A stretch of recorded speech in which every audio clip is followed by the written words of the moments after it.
야, 이 밥버러지 같은 년아! 위자료! 땡전 한 푼도 아까우니까 당장 꺼져! 시어머니의 날카로운 고함과 함께 바닥으로 내동댕이 쳐진 이혼 서류. 남편은 보란듯이 만삭인 상간녀의 허리를 감싸 안으며 저를 비웃고 있었습니다. 수진아, 억울해하지 마. 너네도 못 낳는 불량품이고 유라는 내 아들을 가졌잖아. 주제 파악 좀 하고 살자. 응? 5년의 헌신이 처참하게 짓밟히고 빗속으로 쫓겨난 그날. 저는 덜덜 떨리는 손으로 10년 동안 봉인해 두었던 번호를 눌렀습니다. 엄마, 다야, 나 좀 도와줘. 저 인간들 산산조각 내버리고 싶어. 식모 취급받던 며느리가 사실은 대한민국 재계 1위 LJ그룹의 유일한 상속녀였다면 이혼 도장을 찍자마자 시작된 핏빛보다 붉고 얼음보다 차가운 통쾌한 갑을 역전복수극. 과연 시댁 식구들은 자신들이 건드린 영린의 대가를 감당할 수 있을까요? 시작하기 전에 무료로 눌러주시는 구독과 좋아요, 알림 설정은 똑순이 사랑방에 큰 힘이 됩니다. 지금 어디서 듣고 계신지 댓글 달아주세요. 그럼 지금부터 이야기를 시작하겠습니다. 가정법원의 육중한 철문이 닫히는 소리가 유난히 크고 무겁게 울렸습니다. 회색빛 하늘에서는 금방이라도 비가 쏟아질 듯 먹구름이 낮게 깔려 음산한 분위기를 자아내고 있었죠. 하지만 법원 정문을 나서는 최영자의 얼굴은 그 어느 때보다 환하게 빛나고 있었습니다. 최영자가 손에 들린 이혼 확인서를 마치 올림픽 우승컵이라도 되는 양 높이 흔들며 소리쳤습니다. 아이고, 속이 다 시원하다. 알터니가 빠져도 이렇게 시원하진 않을 게다. 옆에서 걸어 나오던 박민재가 값비싼 양복의 옷매무새를 다듬으며 엄마 최영자의 눈치를 살폈습니다. 박민재가 주위를 두리번거리며 작은 목소리로 말했습니다. 엄마, 목소리 좀 낮추세요. 남들이 보면 욕해요. 최영자가 박민재의 등짝을 손바닥으로 찰싹 때리며 대꾸했습니다. 욕은 무슨 욕? 동네방네 잔치라도 열고 떡이라도 돌리고 싶은 심정이다. 야, 민재야. 너 저거 봐라. 위자료 한 푼 안 주고 저 거머리 같은 걸 내보낸 게 어디 보통 일이니? 이게 다 내 덕인 줄 알아라. 박민재가 으스대며 어깨를 으쓱했습니다. 그거야 제가 서류 정리를 완벽하게 해서 그렇죠. 수진이 제가 워낙 순에 빠져서 도장 찍으라니까 군소리 없이 찍잖아요. 제가 머리 하나는 잘 굴린다니까요. 두 사람 뒤로 한수진이 힘없는 발걸음으로 천천히 따라 나왔습니다. 5년 전 사랑 하나만 믿고 들어갔던 시댁이었지만 나올 때 한수진에게 남은 건 손때 묻은 낡은 트렁크 가방 하나뿐이었습니다. 한수진의 얼굴은 핏기 하나 없이 창백했고 푹 꺼진 눈 밑은 퀭하게 들어가 있어 보는 사람마저 안쓰럽게 만들었습니다. 최영자가 가던 길을 멈추고 뒤를 획 돌아보며 한수진에게 삿대질을 했습니다.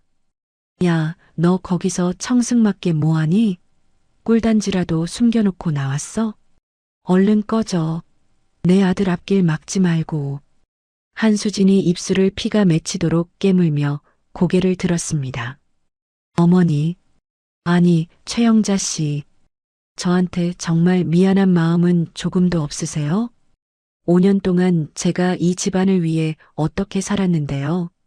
파출부도 이렇게 내쫓지는 않아요.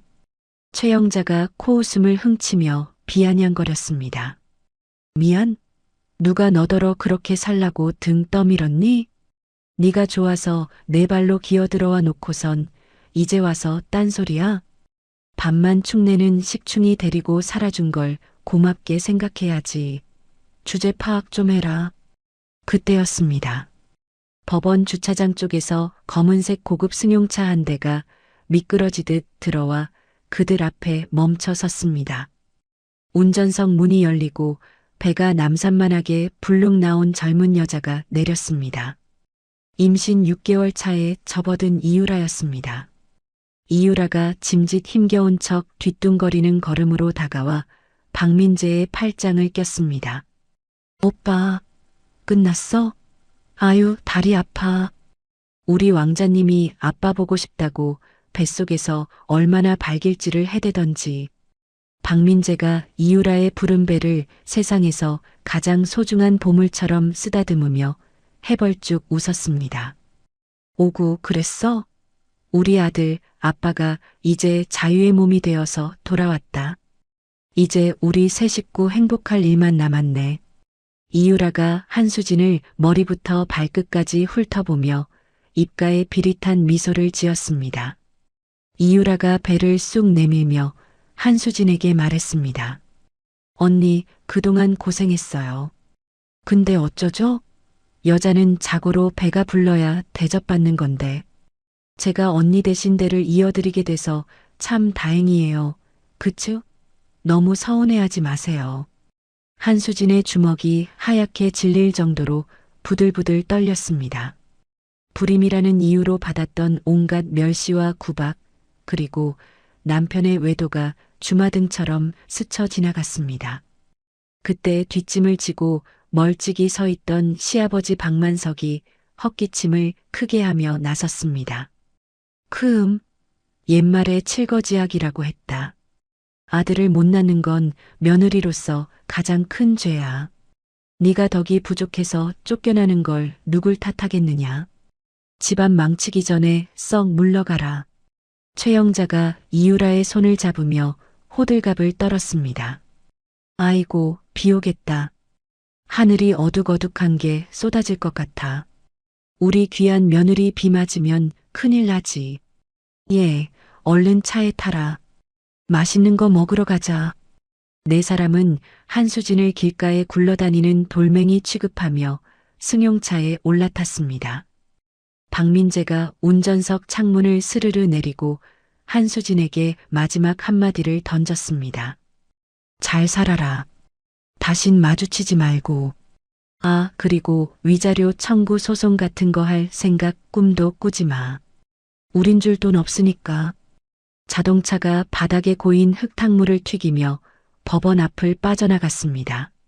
검은 흙탕물이 한수진의 낡은 운동화와 바지 밑단에 튀었지만 한수진은 피할 생각조차 하지 못하고 멍하니 서 있었습니다. 잠시 후 하늘이 뚫린 듯 굵은 장대비가 쏟아지기 시작했습니다. 후두둑. 싸. 우산도 없는 한수진은 버스 정류장 벤치에 털썩 주저앉아 하염없이 비를 맞았습니다. 차가운 빗물이 옷을 적시고 살을 파고들었지만 가슴 속에서 타오르는 분노와 배신감은 식을 줄 몰랐습니다. 한수진이 젖은 주머니에서 물기가 서린 스마트폰을 꺼냈습니다. 액정 위로 빗방울이 떨어져 화면이 이리저리 번졌습니다. 한수진의 떨리는 손가락이 연락처 차단 목록 설정으로 향했습니다. 화면 맨 아래 10년 동안 단 한 번도 풀지 않았던 이름 2글자가 보였습니다. 엄마. 한수진의 손가락이 허공에서 머뭇거렸습니다. 10년 전 가난하지만 성실해 보이는 남자를 선택했다는 이유로 집을 뛰쳐나올 때 엄마가 했던 모진 말이 귓가에 생생하게 맴돌았습니다. 그 문을 나가는 순간 넌 내 딸 아니다. 죽어서도 연락하지 마라. 내 눈에 흙이 들어가기 전까진 널 다시 볼 일 없다. 하지만 지금 한수진에게 남은 건 얄팍한 자존심이 아니라 처절한 생존 본능, 그리고 뼈에 사무치는 복수심뿐이었습니다. 한수진이 눈을 질끈 감고 차단 해제 버튼을 눌렀습니다. 그리고 심호흡을 한 번 하고 통화 버튼을 눌렀습니다. 뚜루루, 뚜루루. 신호음이 길게 이어졌습니다. 한수진의 심장이 터질 듯이 요동쳤습니다. 한편 서울 도심의 랜드마크인 LJ타워 50층 대회의실. 홍정희 회장이 임원들을 모아놓고 살벌한 분위기 속에서 회의를 주재하고 있었습니다. 좌중을 압도하는 홍정희 회장의 날카로운 카리스마에 임원들은 숨조차 크게 쉬지 못하고 고개만 숙이고 있었습니다. 그때 비서실장의 품 안에서 진동이 요란하게 울렸습니다. 비서실장이 당황하며 전화를 끊으려다 발신자를 확인하고는 얼굴이 사색이 되었습니다. 비서실장이 조심스럽게 홍정희 회장에게 다가가 귓속말을 했습니다. 회장님, 따님입니다. 홍정희 회장의 손에 들려있던 몽블랑 만년필이 탁 하고 책상 위로 떨어졌습니다. 회의실 안에 무거운 정적이 흘렀습니다. 홍정희 회장이 떨리는 손으로 비서실장의 전화기를 거칠게 낚아챘습니다. 그리고 천천히 귀에 가져다 댔습니다. 아무 말도 하지 않았지만 거친 숨소리가 수화기 너머로 고스란히 전해졌습니다. 빗소리와 함께 한수진의 울음 섞인 목소리가 들려왔습니다. 엄마. 그 한마디에 홍정희 회장의 눈동자가 심하게 흔들렸습니다. 10년을 기다려온 꿈에서도 듣고 싶었던 목소리였습니다. 한수진이 오열하며 말을 이었습니다. 엄마, 내가 잘못했어. 엄마가 그렇게 반대하던 결혼에서 내가 틀렸어. 엄마 말 안 듣고 나갔다가 내 인생이 다 망가졌어. 흐흑. 홍정희 회장은 입술을 꽉 깨물었습니다. 당장이라도 소리내어 울고 싶었지만 수많은 임원 앞이었습니다. 홍정희 회장이 짐짓 차가운 목소리로 말했습니다. 이제야 정신이 드냐? 엄마, 나 좀 도와줘. 나 그 사람들 용서 못해. 내 청춘, 내 인생 다 짓밟은 그 사람들. 엄마 힘 빌려서라도 다 부숴버리고 싶어. 제발, 나 좀 살려줘. 딸의 처절한 울음소리가 홍정희 회장의 가슴을 날카로운 칼로 후벼 파는 것 같았습니다. 홍정희 회장은 의자 팔걸이를 부서져라 움켜쥐었습니다. 내 발로 기어 들어오기 전까진 절대 안 도와주려 했다. 10년이나 걸려서 깨달은 게 고작 그거냐? 홍정희 회장의 눈가에 맺힌 눈물이 기어이 주름진 뺨을 타고 흘러내렸습니다. 하지만 목소리에는 서슬퍼런 힘이 실려 있었습니다. 지금 비서실장 보낸다. 꼼짝 말고 거기 있어. 전화가 끊겼습니다. 홍정희 회장은 자리에서 벌떡 일어났습니다. 오늘 회의는 여기까지다. 다들 나가. 임원들이 영문도 모른 채 허둥지둥 서류를 챙겨 회의실을 빠져나갔습니다. 홍정희 회장은 창밖으로 쏟아지는 비를 바라보며 나직이 중얼거렸습니다. 감히 내 딸을, 내 금쪽 같은 새끼를 울려? 어떤 놈들인지 내가 뼈도 못 추리게 만들어주마. 잠시 후 법원 앞 버스 정류장. 비를 피하려 웅크리고 앉아있는 한수진 앞으로 검은색 최고급 세단이 물보라를 일으키며 미끄러지듯 멈춰 섰습니다. 제복을 입은 운전기사가 내려 뒷문을 열고 정중하게 우산을 받쳐들었습니다. 모시러 왔습니다, 아가씨. 한수진은 젖은 몸을 비틀거리며 일으켜 차에 올라탔습니다. 낡고 해진 옷과 최고급 가죽 시트의 질감이 묘한 대조를 이루었습니다. 차는 빗길을 뚫고 도심을 향해 맹렬히 질주했습니다. 1시간 뒤 LJ타워 회장실의 육중한 문이 열렸습니다. 한수진이 비틀거리는 걸음으로 들어섰습니다.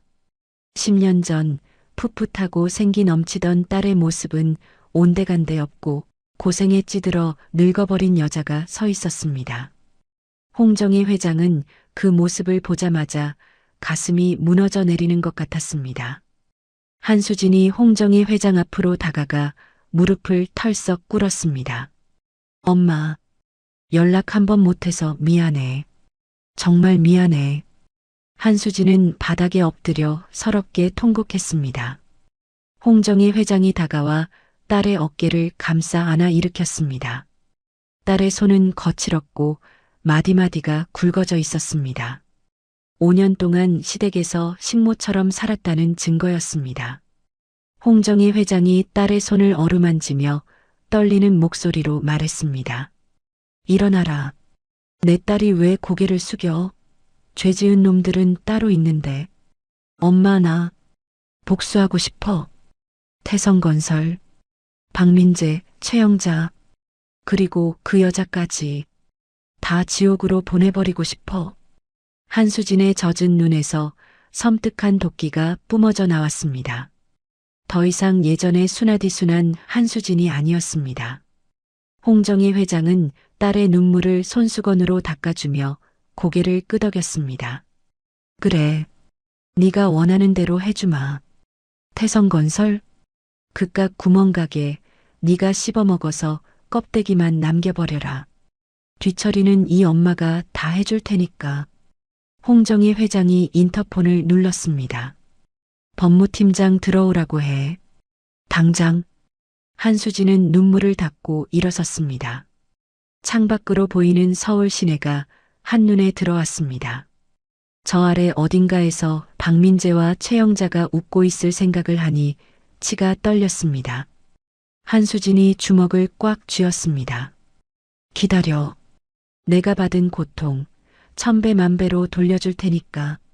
한수진의 다짐이 천둥 소리와 함께 LJ타워를 울렸습니다. 그로부터 3개월이라는 시간이 흘렀습니다. 빗속에서 쫓겨나던 한수진의 비참한 모습은 온데간데 없고 계절이 바뀌어 거리는 어느새 늦가을의 정치로 붉게 물들고 있었죠.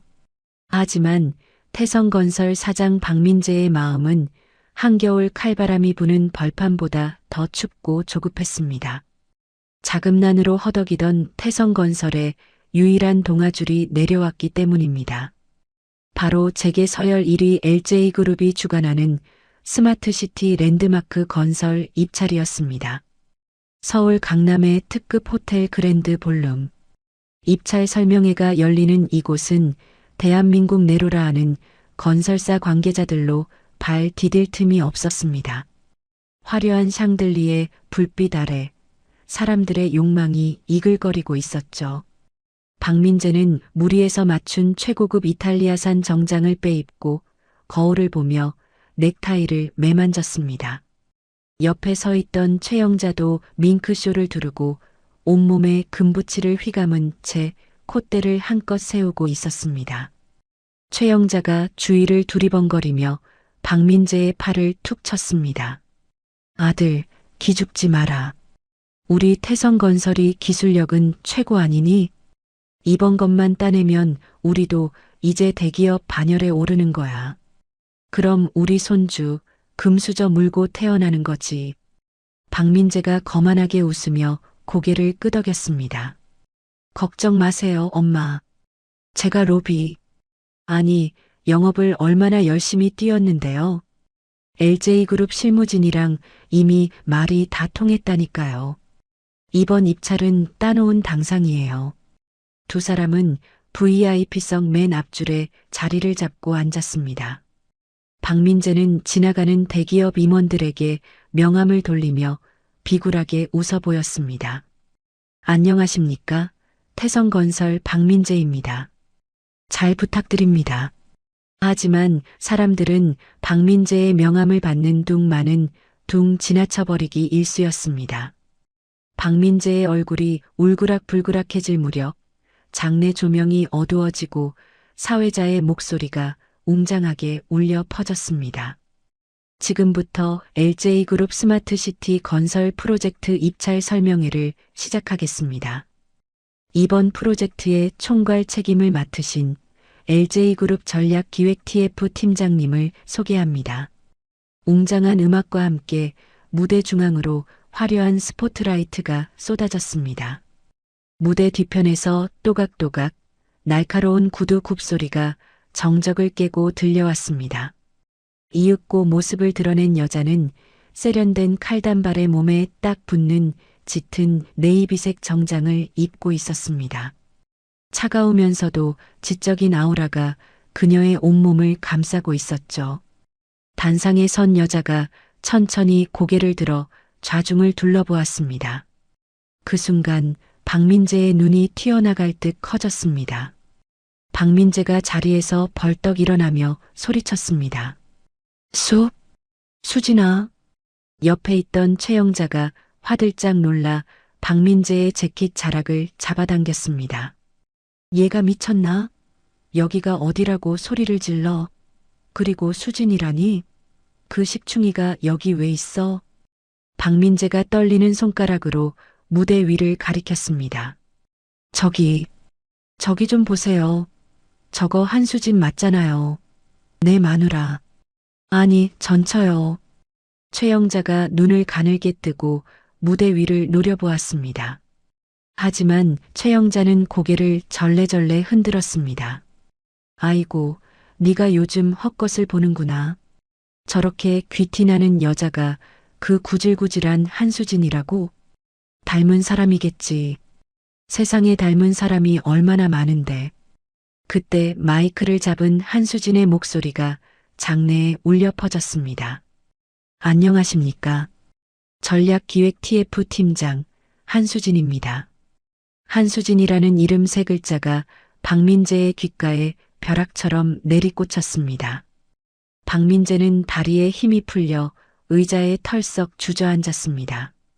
3개월 전 빗속에서 울며 매달리던 그 여자가 지금 대한민국 최고 기업의 핵심 간부가 되어 눈앞에 서 있었습니다. 박민재가 멍하니 중얼거렸습니다. 말도 안 돼. 진짜 한수진이잖아. 저게 어떻게 된 거야? 설명회가 끝나고 이어진 리셉션장. 화려한 샹들리에 아래서 샴페인 잔이 부딪히는 소리가 경쾌하게 들려왔습니다. 하지만 박민재와 최영자는 구석에 서서 안절부절 못하고 있었습니다. 그때였습니다.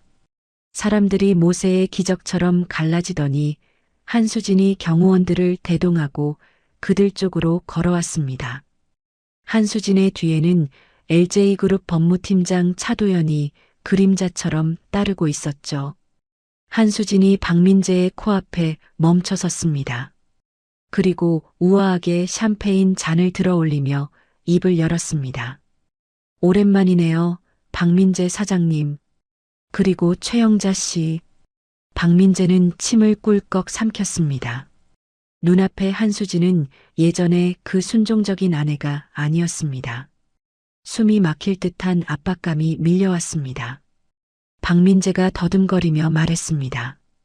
수진아. 네가 어떻게... 아니, 팀장님. 이게 대체 어떻게 된 일이야? 최영자도 입을 딱 벌린 채 한수진의 명품 정장과 보석들을 훑어보느라 정신이 없었습니다. 한수진이 피식 웃으며 차가운 눈빛으로 그들을 내려다보았습니다. 놀라셨나 봐요. 소개가 늦었네요. 저 LJ그룹 홍정희 회장의 외동딸입니다. 뭐라고? 최영자가 비명을 지르며 뒷목을 잡았습니다. 박민재의 얼굴도 하얗게 질려버렸습니다. 5년 동안 부려먹던 며느리가 식모 취급하며 구박했던 그 여자가 재벌 회장의 딸이라니 상상조차 해본 적 없는 현실이었습니다. 하지만 그 순간 박민재의 머릿속에서 묘한 회로가 돌아가기 시작했습니다. 복수하러 왔다면 당장 뺨이라도 때렸을 텐데 한수진은 웃고 있었습니다. 박민재는 이것을 자신만의 방식대로 해석했습니다. 가만. 수진이가 나를 정말 미워했으면 입찰 설명회에 부르지도 않았겠지. 날 보고 웃었어. 그래, 아직 나한테 미련이 남은 거야. 10년 사랑이 그렇게 쉽게 잊힐 리가 없지. 내가 불쌍해서 도와주러 온 게 분명해. 박민재의 표정이 순식간에 비굴한 미소로 바뀌었습니다. 박민재가 한수진에게 한 걸음 다가서며 은근슬쩍 아른 체를 했습니다. 아이고, 수진아. 아니, 팀장님. 내가 이럴 줄 알았어. 네가 보통 사람이 아니라는 건 진작 알고 있었지. 우리 사이에 뭐 이렇게 격식을 차려? 그동안 잘 지냈어? 한수진은 박민재의 역겨운 태세 전환을 보며 속으로 구역질을 삼켰습니다. 하지만 겉으로는 여유로운 미소를 유지했죠. 한수진이 박민재의 눈을 똑바로 응시하며 말했습니다. 사장님 능력, 제가 누구보다 잘 알죠. 이번 프로젝트 공정하게 기회를 드릴게요. 태성건설이 얼마나 준비했는지 기대하겠습니다. 그럼, 당연하지. 내가 밤새워서 준비했어. 역시 우리 수진이는 마음이 넓다니까. 고마워, 정말 고마워. 박민재는 한수진의 말이 자신을 밀어주겠다는 신호라고 확신했습니다. 최영자도 눈치를 살피더니 슬그머니 한수진의 손을 잡으려 했습니다. 아가, 아니, 팀장님. 내가 예전에 했던 말들은 다 마음에 없는 소리였던 거 알지? 내가 원래 입이 좀 거칠어서 그렇지 속은 안 그래. 우리 다시 잘 지내보자, 응? 한수진은 잡힐 뻔한 손을 매끄럽게 빼내며 차도연에게 눈짓을 했습니다. 차도연이 한수진의 앞을 막아서며 정중하지만 단호하게 말했습니다. 죄송합니다. 팀장님께서 다음 일정이 있으셔서요. 실례하겠습니다. 한수진은 뒤도 돌아보지 않고 리셉션장을 빠져나갔습니다.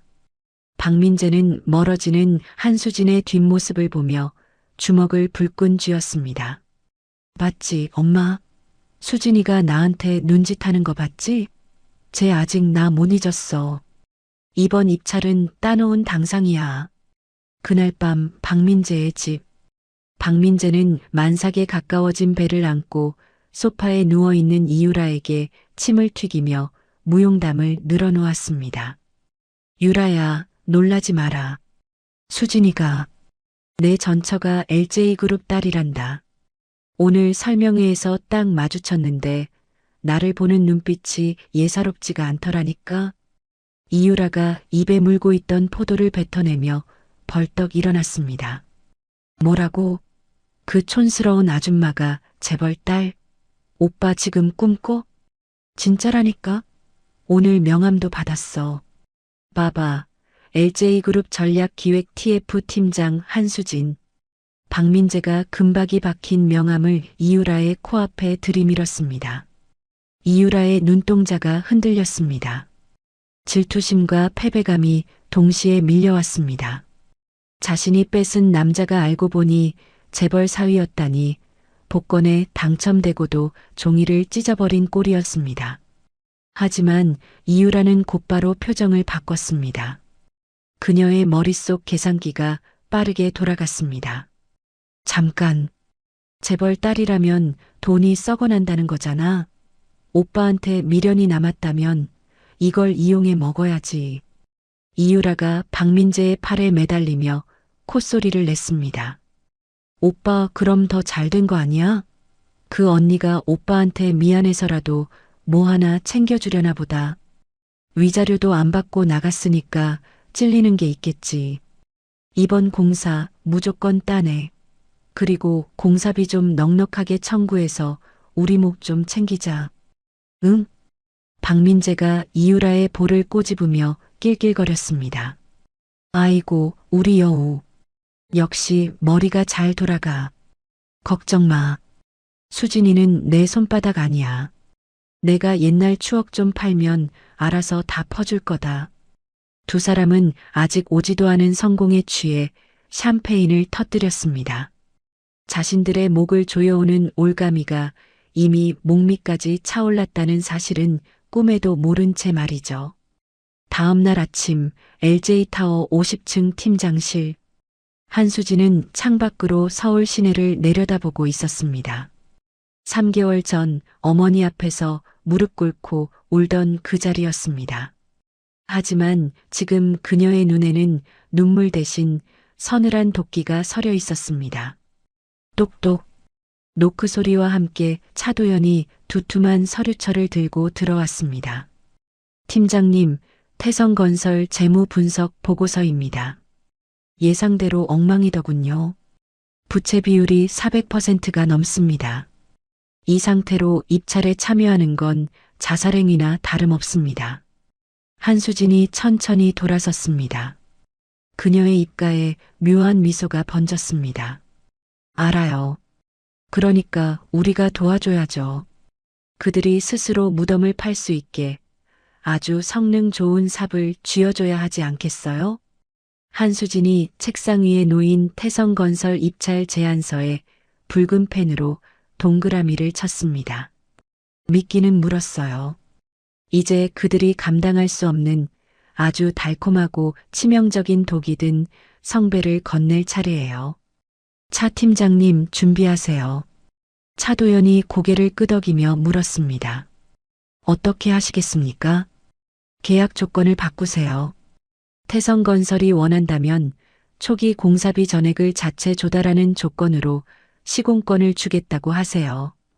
박민재라면 분명히 덥석 물 겁니다. 허영심의 눈이 멀어서 앞뒤 안 가릴 인간이니까요. 한수진의 눈빛이 매섭게 빛났습니다. 기대해, 박민재. 네가 가장 높이 날아올랐다고 생각하는 순간 바닥이 없는 지옥으로 떨어뜨려 줄 테니까. 한수진이 쥔 펜 끝에서 붉은 잉크가 번져 나왔습니다. 마치 태성건설의 핏빛 미래를 예고하는 듯 했습니다. 며칠 뒤 LJ타워의 VIP 접견실에는 팽팽한 긴장감이 감돌고 있었습니다. 최고급 가죽 소파에 앉은 박민재는 침을 꼴깍 삼키며 테이블 위에 놓인 두툼한 계약서 표지를 뚫어지라 쳐다보고 있었죠. 맞은편에 다리를 꼬고 앉은 한수진이 붉은 입술을 열어 차분하게 말했습니다. 이번 스마트시티 프로젝트의 핵심 구역 시공권 계약서입니다. 원래는 공개 경쟁 입찰로 진행해야 하지만 제가 이사회를 설득해서 특별히 태성건설을 추천했어요. 박민재의 눈이 번쩍 뜨였습니다. 박민재가 감격에 겨워 몸을 앞으로 숙이며 말했습니다. 정말이야? 역시 수진이 너밖에 없어. 내가 이 은혜는 죽어서도 안 잊을게. 우리 수진이가 의리 하나는 끝내준다니까. 박민재가 한수진의 손을 잡으려 하자 한수진이 자연스럽게 찻잔을 들어 올리며 손길을 피했습니다. 한수진이 난처한 표정을 지으며 말을 이었습니다. 다만 조건이 하나 있어요. 워낙 규모가 큰 국책 사업이다 보니 그룹 감사팀에서 리스크 관리를 엄격하게 하라는 지시가 내려왔거든요. 조건? 그게 뭔데? 뭐든 말만 해. 내가 다 맞출 수 있어. 초기 공사비 전액을 태성건설이 자체 조달해야 해요. 그리고 공기 지연에 대비한 이행 보증금도 현금으로 예치해야 하고요. 대신 완공만 되면 수익금은 업계 최고 수준으로 보장해 드릴게요. 박민재의 표정이 순식간에 굳어졌습니다. 초기 공사비의 이행 보증금까지 합치면 태성건설의 자산 규모를 훨씬 뛰어넘는 천문학적인 금액이었습니다. 옆에 앉아있던 최영자가 눈살을 찌푸리며 끼어들었습니다. 아니, 팀장님. 우리 같은 중소기업한테 현금으로 그 큰 돈을 다 박으라니. 이건 너무 무리한 거 아니요? 며느리. 아니, 팀장님이 좀 봐주면 안 되나? 우리 사이에 야박하게. 한수진이 난처한 표정을 지으며 한숨을 내쉬었습니다. 저도 그러고 싶죠. 하지만 이사회 결정이라 어쩔 수가 없네요. 부담스러우시면 거절하셔도 됩니다. 대기하고 있는 다른 대형 건설사들이 많아서요. 한수진이 계약서를 다시 가져가려 하자 박민재가 다급하게 계약서를 낚아챘습니다. 아니야. 할게. 무조건 할게. 엄마, 이건 기회라니까요. 완공만 하면 수익이 몇백억이 넘는데 이 정도 투자는 당연히 해야죠. 수진이가 우릴 위해서 판 깔아준 건데. 박민재의 머릿속에는 이미 수천억 대박이라는 환상만이 가득 차 있었습니다. 한수진이 자신을 위해 특별히 챙겨준 기회를 날려버릴 수는 없다고 생각했죠. 최영자도 수백억이라는 말에 귀가 솔깃해져 입을 다물었습니다. 박민재가 비장한 표정으로 말했습니다. 걱정 마, 수진아. 내가 무슨 수를 써서라도 자금 맞춰올게. 나만 믿어. 내가 또 수완 하나는 좋잖아. 한수진은 박민재가 떨리는 손으로 계약서에 서명하는 모습을 지켜보았습니다. 그 서명이 자신의 목을 조르는 밧줄이 될 줄은 꿈에도 모른 채 말이죠. 한수진의 입가에 보일 듯 말 듯한 서늘한 미소가 스쳤습니다. 계약 직후부터 박민재는 돈을 구하러 다니느라 발바닥에 땀이 나도록 뛰어다녔습니다. 회사 사옥을 담보로 잡힌 것은 물론이고 살고 있는 아파트와 최영자가 노후 자금으로 묻어두었던 땅 문서까지 모조리 은행에 저당 잡혔습니다. 그것도 모자라 제2금융권의 고금리 대출까지 손을 댔죠. 사장님, 이거 이자가 너무 센데요. 나중에 감당하실 수 있겠습니까? 공사 조금만 늦어져도 이자 폭탄입니다. 격리 직원이 걱정스럽게 물었지만 박민재는 호통을 쳤습니다. 잔소리 말고 도장이나 찍어. 몇 달만 버티면 돈방석에 앉는데 이깟 이자가 대수야? 너 해고당하고 싶어? 한편 집안 살림이 거덜나는 줄도 모르는 이유라는 태성건설의 법인카드를 들고 백화점을 누비고 있었습니다. 이유라가 명품관 유아용품 코너에서 직원에게 카드를 내밀며 말했습니다. 이거랑 저거, 그리고 저기 걸린 것까지 싹 다 주세요. 우리 아들이 쓸 건데 제일 비싼 걸로 해야죠. 직원이 쇼핑백을 하나를 안겨주자 이유라는 콧노래를 흥얼거렸습니다. 역시 남자는 잘 만나고 봐야 해. 박민재가 멍청하긴 해도 돈 하나는 잘 벌어온단 말이야.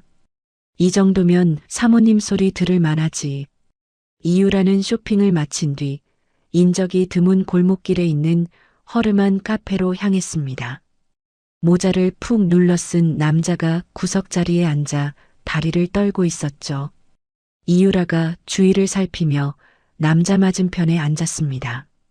남자가 씹던 껌을 뱉으며 빈정거렸습니다.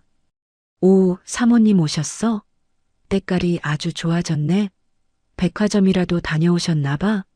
목소리 낮춰. 누가 보면 어쩌려고 그래. 빨리 용건만 말해. 이유라가 혐오스럽다는 눈빛으로 남자를 쏘아보며 봉투 하나를 테이블 위로 던졌습니다. 이거 받고 떨어져. 다시는 연락하지 마. 알았어? 이게 마지막이야. 남자가 봉투를 열어 돈을 확인하고는 비릿하게 웃었습니다. 니야, 역시 태성건설 안주인이라 통이 크시네. 근데 유라야, 이걸로 되겠냐?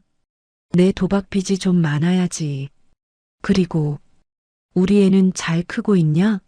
아빠가 보고 싶어 한다고 전해라. 이유라의 얼굴이 사색이 되었습니다. 이유라가 탁자를 내리치며 속삭였습니다. 미쳤어. 닥쳐. 그 애는 박민재 아들이야. 네가 무슨 상관인데. 한 번만 더 헛소리하면 가만 안 둬. 내 인생 망치지 말고 꺼지라고. 이유라는 황급히 카페를 빠져나왔습니다. 심장이 터질 듯이 뛰었습니다. 하지만 이유라는 몰랐습니다. 카페 맞은편 건물 2층 창가에서 차도연이 카메라 렌즈로 그 모든 광경을 지켜보고 있었다는 것을 말이죠. 차도연이 셔터를 누르며 중얼거렸습니다. 빙고. 꼬리가 길면 밟히는 법이지.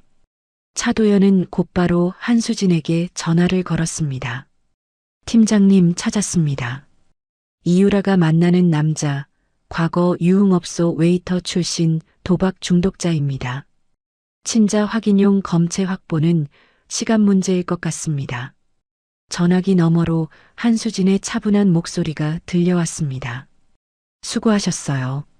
하지만 아직은 터뜨리지 마세요.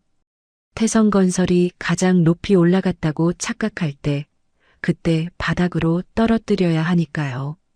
더 확실하게 올감해야죠. 드디어 대망의 착공식 날이 밝았습니다. 공사 현장에는 화려한 플래카드가 걸렸고 박민재는 안전모를 쓴 채 들뜬 표정으로 손님들을 맞이했습니다. 한수진이 현장에 도착하자 박민재가 한달음에 달려갔습니다. 팀장님, 와주셨군요. 오늘 날씨도 좋고 아주 기분 좋은 출발입니다. 이게 다 팀장님 덕분입니다. 박민재가 은근슬쩍 한수진의 손을 잡으려 했습니다. 한수진은 자연스럽게 핸드백을 고쳐 매며 손길을 피했습니다. 한수진이 사무적인 말투로 말했습니다. 축하드립니다, 사장님.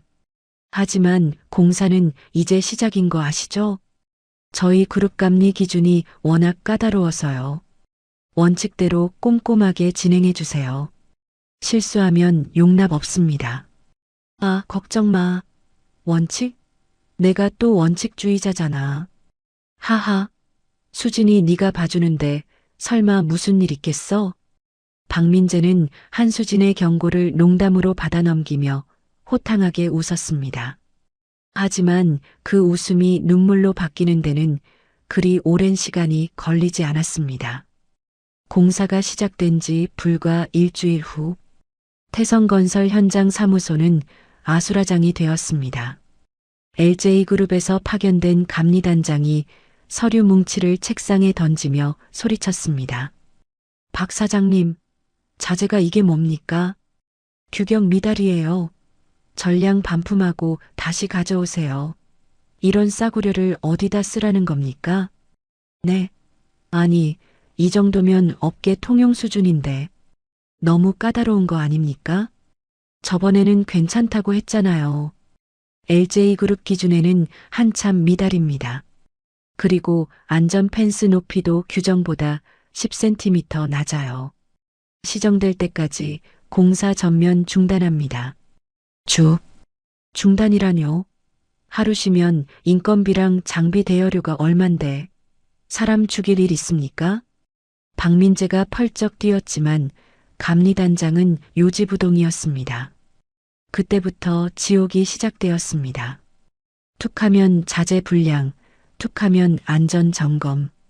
공사는 하루가 멀다고 멈춰섰습니다. 공사가 늦어지자 계약서에 명시된 지체상금이 눈덩이처럼 불어났습니다. 박민재는 피가 마르는 심정으로 LJ타워를 찾아갔습니다. 로비에서 비서실 직원에게 매달렸습니다. 저기, 수진아. 아니, 팀장님 좀 뵙게 해주세요. 급한 일이라고요. 내가 전 남편이라니까요. 하지만 비서실 직원은 냉랭하게 앞을 막아섰습니다. 예약 없이는 곤란합니다. 팀장님께서는 원칙대로 처리하라는 말씀만 남기셨습니다. 돌아가십시오. 야, 내가 누군지 알아? 나 한수진이랑 한 이불 덮고 자던 사이야. 비켜. 수진아. 나야 민재. 박민재가 난동을 부리려 하자 보안 요원들이 다가와 그를 양쪽에서 붙잡아 끌어냈습니다. 박민재는 로비 바닥에 패대기 쳐지며 절규했습니다. 수진아, 이러는 게 어디 있어. 네가 도와준다며, 기회 준다며, 나 좀 살려줘. 건물 위층, 통유리 너머로 이 모습을 내려다보는 한수진의 눈빛에는 일말의 동정심도 없었습니다. 한수진이 유리창에 손을 대며 나직이 중얼거렸습니다. 아직 멀었어, 박민재. 이제 겨우 발목 하나 잡힌 거야. 더 깊이 들어와. 빠져나갈 수 없는 늪으로. 공사가 시작된 지 2달이 지났을 무렵 태성건설 사무실은 그야말로 전쟁터를 방불케 했습니다. 밀린 공사 대금을 받지 못한 하청업체 사장들이 사무실 바닥에 드러누워 고성을 지르고 있었죠. 책상 위에는 빨간 딱지가 붙은 독촉장이 산더미처럼 쌓여 있었고 직원들은 겁에 진려구석에 웅크리고 있었습니다. 사무실 공기는 분노와 절망 그리고 퀴퀴한 땀 냄새로 가득 차 숨을 쉬기조차 힘들 지경이었습니다. 박민재 나와. 사장 나오라고 해. 내 돈 떼먹고 도망가면 다야. 작업 반장이 사장실 문을 안전하발로 쾅쾅 차며 소리쳤습니다. 굳게 닫힌 사장실 안 박민재는 책상 밑에 숨어 벌벌 떨고 있었습니다. 최고급 이탈리아 원단이라며 자랑하던 양복은 구겨질 대로 구겨져 있었고 땀으로 범벅이 된 얼굴은 흘깃이었습니다. 손은 쉴 새 없이 떨리고 있었죠. 박민재가 휴대폰을 들어 어딘가로 전화를 걸었지만 돌아오는 건 차가운 연결음뿐이었습니다. 제발, 수진아, 전화 좀 받아라. 나 좀 살려줘. 제발. 그때 사장실 문이 거칠게 열리는 소리가 들렸습니다. 박민재가 비명을 지르며 고개를 바닥에 쳐박았습니다. 으악, 살려주세요. 돈 갚을게요. 제발 때리지만 마세요. 하지만 들어온 것은 성난 시위대가 아니었습니다. 말끔한 정장을 입은 차도현과 건장한 경호원들이었죠. 차도현이 책상 밑에 웅크린 박민재를 내려다보며 싸늘하게 말했습니다. 사장님, 거기서 뭐 하십니까? 일어나시죠. 박민재가 고개를 들어 차도현을 확인하고는 엉금엉금 기어 나와 바짓가랑이를 잡았습니다. 차 팀장님, 저 좀 살려주세요. 수진이. 아니, 한 팀장님 좀 만나게 해주세요. 제가 시키는 건 뭐든지 다 할게요. 차도현이 박민재를 일으켜 세우며 서류 봉투 하나를 내밀었습니다. 팀장님은 바쁘십니다. 대신 제가 마지막 제안을 가져왔습니다. 회사를 살릴 유일한 방법입니다. 박민재가 허겁지겁 봉투를 열었습니다. 안에는 전환사채 인수계약서가 들어 있었습니다. 차도현이 무미건조한 목소리로 설명했습니다. LJ그룹이 태성건설의 채권을 인수하여 긴급 자금을 수혈해 드립니다. 단 만기일까지 상환하지 못할 경우 채권 전액은 태성건설 주식으로 전환됩니다. 사실상 경영권 포기 각서나 다름없지만 당장 구속되는 것보단 낫지 않겠습니까? 박민재의 동공이 흔들렸습니다. 이것이 독이 든 성배라는 것을 모를 리 없었습니다. 하지만 밖에서는 채권자들이 문을 부술 기세로 날뛰고 있었습니다. 박민재가 떨리는 손으로 펜을 잡았습니다. 이거 찍으면 저 안 잡혀가는 거죠? 수진이가 저 살려주는 거죠? 도장 찍으시면 당장 급한 불은 꺼드립니다. 박민재는 눈을 질끈 감고 계약서에 도장을 찍었습니다. 쾅! 그 소리가 마치 자신의 인생에 찍히는 낙인처럼 느껴졌습니다. 차도현이 계약서를 챙기며 어딘가로 문자를 보냈습니다. 잠시 후 밖에서 소란스럽던 소리가 잦아들었습니다. 경호원들이 채권자들을 정리하는 소리였습니다. 박민재가 안도의 한숨을 내쉬며 소파에 주저앉았습니다. 그때 또각또각 날카로운 구두 굽소리가 들려왔습니다. 박민재가 고개를 들자 한수진이 사장실 안으로 들어오고 있었습니다. 그녀의 뒤로는 LJ그룹 감사팀 직원들이 줄지어 들어왔죠. 수진아, 역시 네가 날 도와줄 줄 알았어. 박민재가 반가움에 달려가려 했지만 한수진은 차가운 눈빛으로 그를 멈춰 세웠습니다. 앉으세요, 박민재 씨. 한수진이 사장석 의자를 손으로 쓸어보더니 박민재가 앉아있던 소파 맞은편에 다리를 꼬고 앉았습니다. 한수진이 비서에게 손짓하자 비서가 박민재의 앞에 서류 뭉치를 내려놓았습니다. 이게 뭐냐? 보면 몰라. 자금 사용 내역서잖아. 법인카드로 유아용품 5천만 원, 백화점 명품관 3천만 원, 그리고 출처 불명의 유흥비 1억. 박민재의 얼굴이 하얗게 질렸습니다. 한수진이 펜을 까딱거며 말을 이었습니다. 회사가 망하기 직전인데 쇼핑을 아주 야무지게 하셨네. 채권단 관리인 자격으로 통보합니다. 오늘부로 박민재 사장의 모든 결제권은 박탈됩니다. 법인카드도 정지고요. 뭐냐, 한수진. 내가 그래도 사장인데 결제권 박탈이라니. 너무한 거 아니야? 너무해. 횡령으로 고발 안 한 걸 다행으로 알아. 얌전히 있어. 시키는 대로만 하면 콩밥은 안 먹게 해줄 테니까. 한수진은 박민재의 애원 따위는 들리지 않는다는 듯 자리에서 일어났습니다. 그리고 사장실 옆에 마련된 임시 집무실로 들어가 버렸습니다. 박민재는 망연자실한 표정으로 닫힌 문을 바라볼 뿐이었습니다. 같은 시각 서울의 한 허름한 모텔 앞 차도연이 검은색 밴 안에서 누군가를 기다리고 있었습니다. 잠시 후 모자를 푹 눌러 쓴 남자가 주위를 두리번거며 차에 올라탔습니다. 이유라의 내연남이자 과거 도박 중독자였던 남자였습니다. 남자가 껌을 짝짝 씹으며 물었습니다. 약속한 돈은 가져왔소? 차도연이 묵직한 돈 가방을 건넸습니다. 남자가 가방을 열어 돈다발을 확인하고는 입이 귀에 걸렸습니다. 이야, 역시 대기업이라 화끈하네. 자, 여기 있소. 남자가 주머니에서 작은 비닐팩을 꺼내 건넸습니다. 그 안에는 머리카락 몇 가닥과 칫솔이 들어 있었습니다. 이유라, 그년 칫솔이랑 내 머리카락이야. 친자 확인하려면 이게 필요하다며? 확실합니까? 확실하지. 며칠 전에 몰래 만났을 때 슬쩍 했으니까. 근데 진짜 그 뱃속에 있는 게 내 새끼 맞대? 검사 결과 나오면 알게 되겠죠. 수고하셨습니다. 당분간 잠수 타세요. 차도연은 남자를 내려주고 곧바로 유전자 검사센터로 향했습니다. 조수석에 놓인 비닐팩을 바라보는 차도연의 눈빛이 매섭게 빛났습니다. 한편 태성건설의 자금줄이 막히고 한수진이 경영권을 장악했다는 소식은 이유라의 귀에도 들어갔습니다.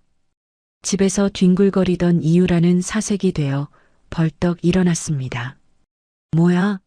한수진 그 여자가 회사를 먹었다고? 그럼 오빠는? 난? 이유라는 본능적으로 위기를 감지했습니다.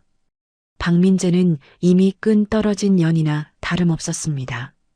여기서 더 버티다가는 자신까지 엮여 들어갈 게 뻔했습니다. 이유라의 눈이 탐욕스럽게 번들거렸습니다. 이대로는 못 죽지. 챙길 건 챙겨야 해. 이유라는 안방으로 들어가 최영자의 장롱을 뒤졌습니다. 깊숙한 곳에 숨겨져 있던 폐물함을 찾아냈죠. 최영자가 평생 모은 금가락지, 목걸이, 돌반지들이 쏟아져 나왔습니다. 이거라도 팔면 당분간은 살겠네. 이유라는 폐물을 가방에 쓸어 담고 미리 챙겨둔 현금 뭉치와 여권을 챙겼습니다. 그리고 콜택시를 불러 인천공항으로 향했습니다. 택시 안에서 이유라는 불안한 듯 계속해서 뒤를 돌아보았습니다. 기사 아저씨, 좀 빨리 가주세요. 비행기 시간 늦겠어요. 아이고, 손님. 배도 부르신데 조심하셔야죠. 알겠습니다. 1시간 뒤 인천공항 출국장. 이유라는 선글라스로 얼굴을 가리고 주위를 살피며 발걸음을 재촉했습니다. 심장이 터질 듯이 뛰었습니다. 출국 심사대만 통과하면 미국으로 가서 새 인생을 시작할 수 있었습니다. 잠시만요, 손님. 보안 요원이 이유라의 앞을 막아섰습니다. 이유라가 화들짝 놀라 소리쳤습니다. 왜요? 나 바쁜데. 출국 금지 요청이 들어와서요. 잠시 저쪽으로 가시죠. 뭐라고요? 내가 왜 출국 금지야? 나 임산부야. 이거 나. 이유라가 발악을 했지만 건장한 사내 2명이 다가와 이유라의 양팔을 붙잡았습니다. 사내들은 이유라를 끌고 공항 구석진 곳에 있는 대기실로 데려갔습니다.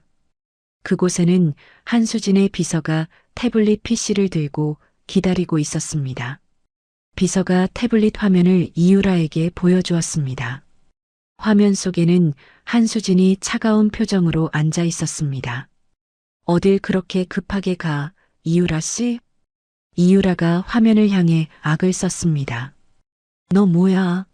네가 뭔데 날 막아? 이거 불법 감금이야. 불법? 남의 집 폐물 훔쳐서 도망가는 게 불법이지. 최영자 씨가 알면 기절하겠네. 며느리라고 떠받들던 애가 도둑년이어서. 증거 있어? 웃기지 마. 증거야 차고 넘치지. 그리고 우리 아직 볼일 안 끝났잖아. 내 뱃속에 있는 그 대단한 후계자. 얼굴은 보고 보내줘야지 않겠어? 한수진의 서늘한 미소에 이유라는 등골이 오싹해졌습니다. 한수진은 모든 것을 알고 있는 눈빛이었습니다.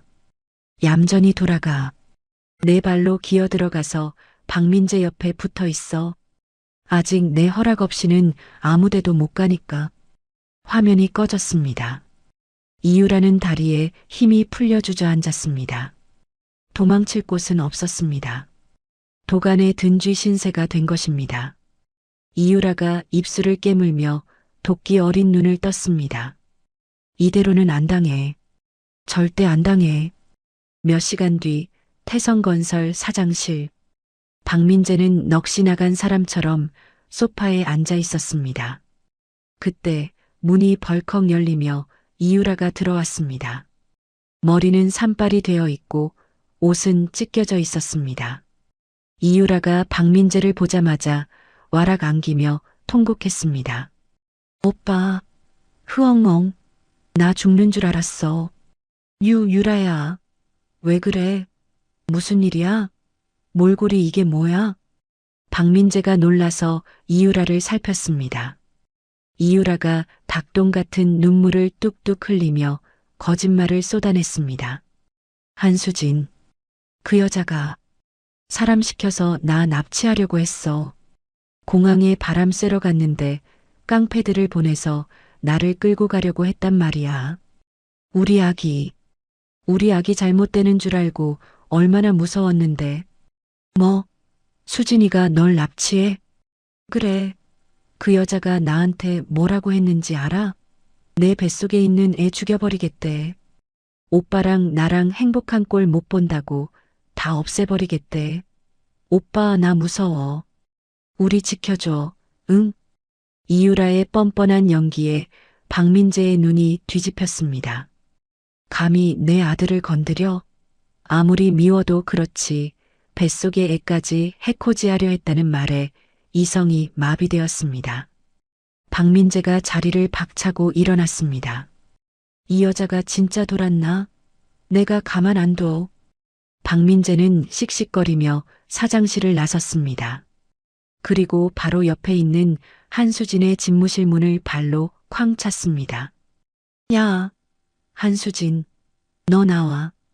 집무실 안에서 서류를 검토하던 한수진이 천천히 안경을 벗으며 박민재를 쳐다보았습니다.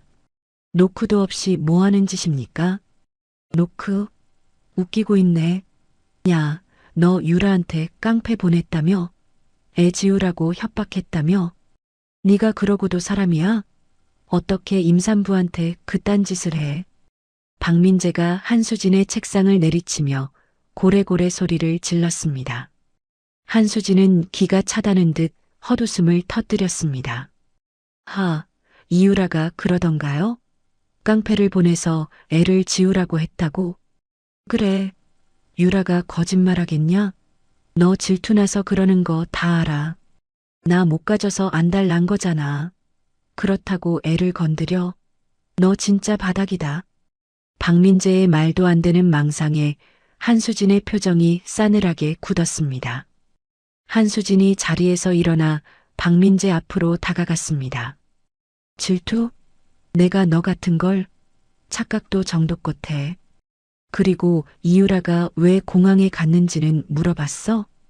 그 여자 가방에 뭐가 들어있는지는 확인해 봤냐고. 뭐, 말 돌리지 마. 멍청한 놈.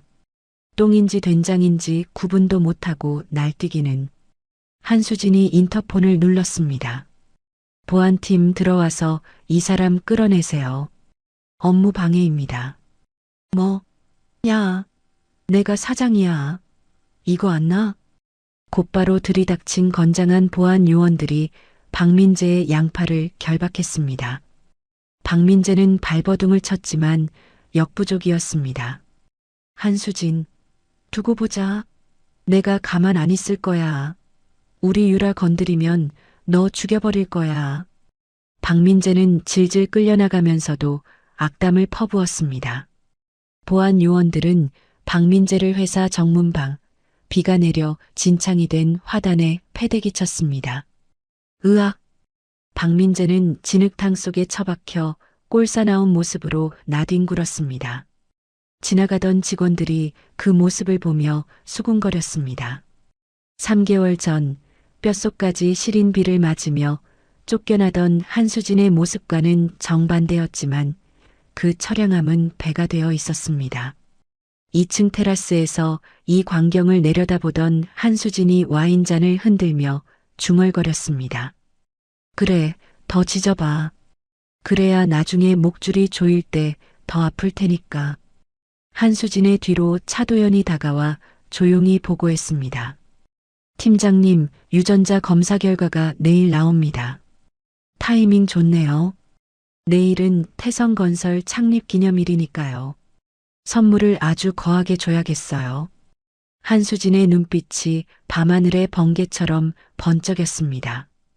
덫에 걸린 쥐들은 이제 도간에 든 채 서로를 물어뜯을 준비를 마쳤습니다. 운명의 날이 밝았습니다. 태성건설이 전환사채를 상환하지 못해 부도 처리가 결정된 날이자 아이러니하게도 태성건설의 창립 30주년 기념식이 열리는 날이었습니다. 서울 시내 호텔 대연회장은 아침부터 분주했습니다. 하지만 그 분주함 속에는 축제의 설렘보다는 폭풍 전야의 긴장감이 감돌고 있었죠. 직원들은 서로 눈짓을 주고받으며 수군거렸지만 아무도 입 밖으로 불안을 꺼내지는 않았습니다. 박민재는 최고급 턱시도를 입고 거울 앞에 섰습니다. 비록 회사는 빚더미에 올랐지만 오늘 기념식에서 한수진이 추가 투자를 발표할 것이라고 철석같이 믿고 있었기 때문입니다. 박민재가 넥타이를 매만지며 혼잣말을 중얼거렸습니다. 그래, 수진이가 이렇게 판을 크게 벌인 건 다 이유가 있을 거야. 나 기죽지 말라고 이러는 거지. 역시 조강지처가 최고라니까. 옆에서 화장을 고치던 최영자도 한껏 들떠 있었습니다. 최영자가 진주 목걸이를 목에 걸며 박민재를 부추겼습니다. 그럼 며느리가 아니 한 팀장이 시어머니 체면 세워주려고 아주 작정을 했구나. 야 민재야. 오늘 유라 걔는 좀 조용히 있으라고 해라. 괜히 나대다가 한 팀장 심기 건드리면 안 되니까.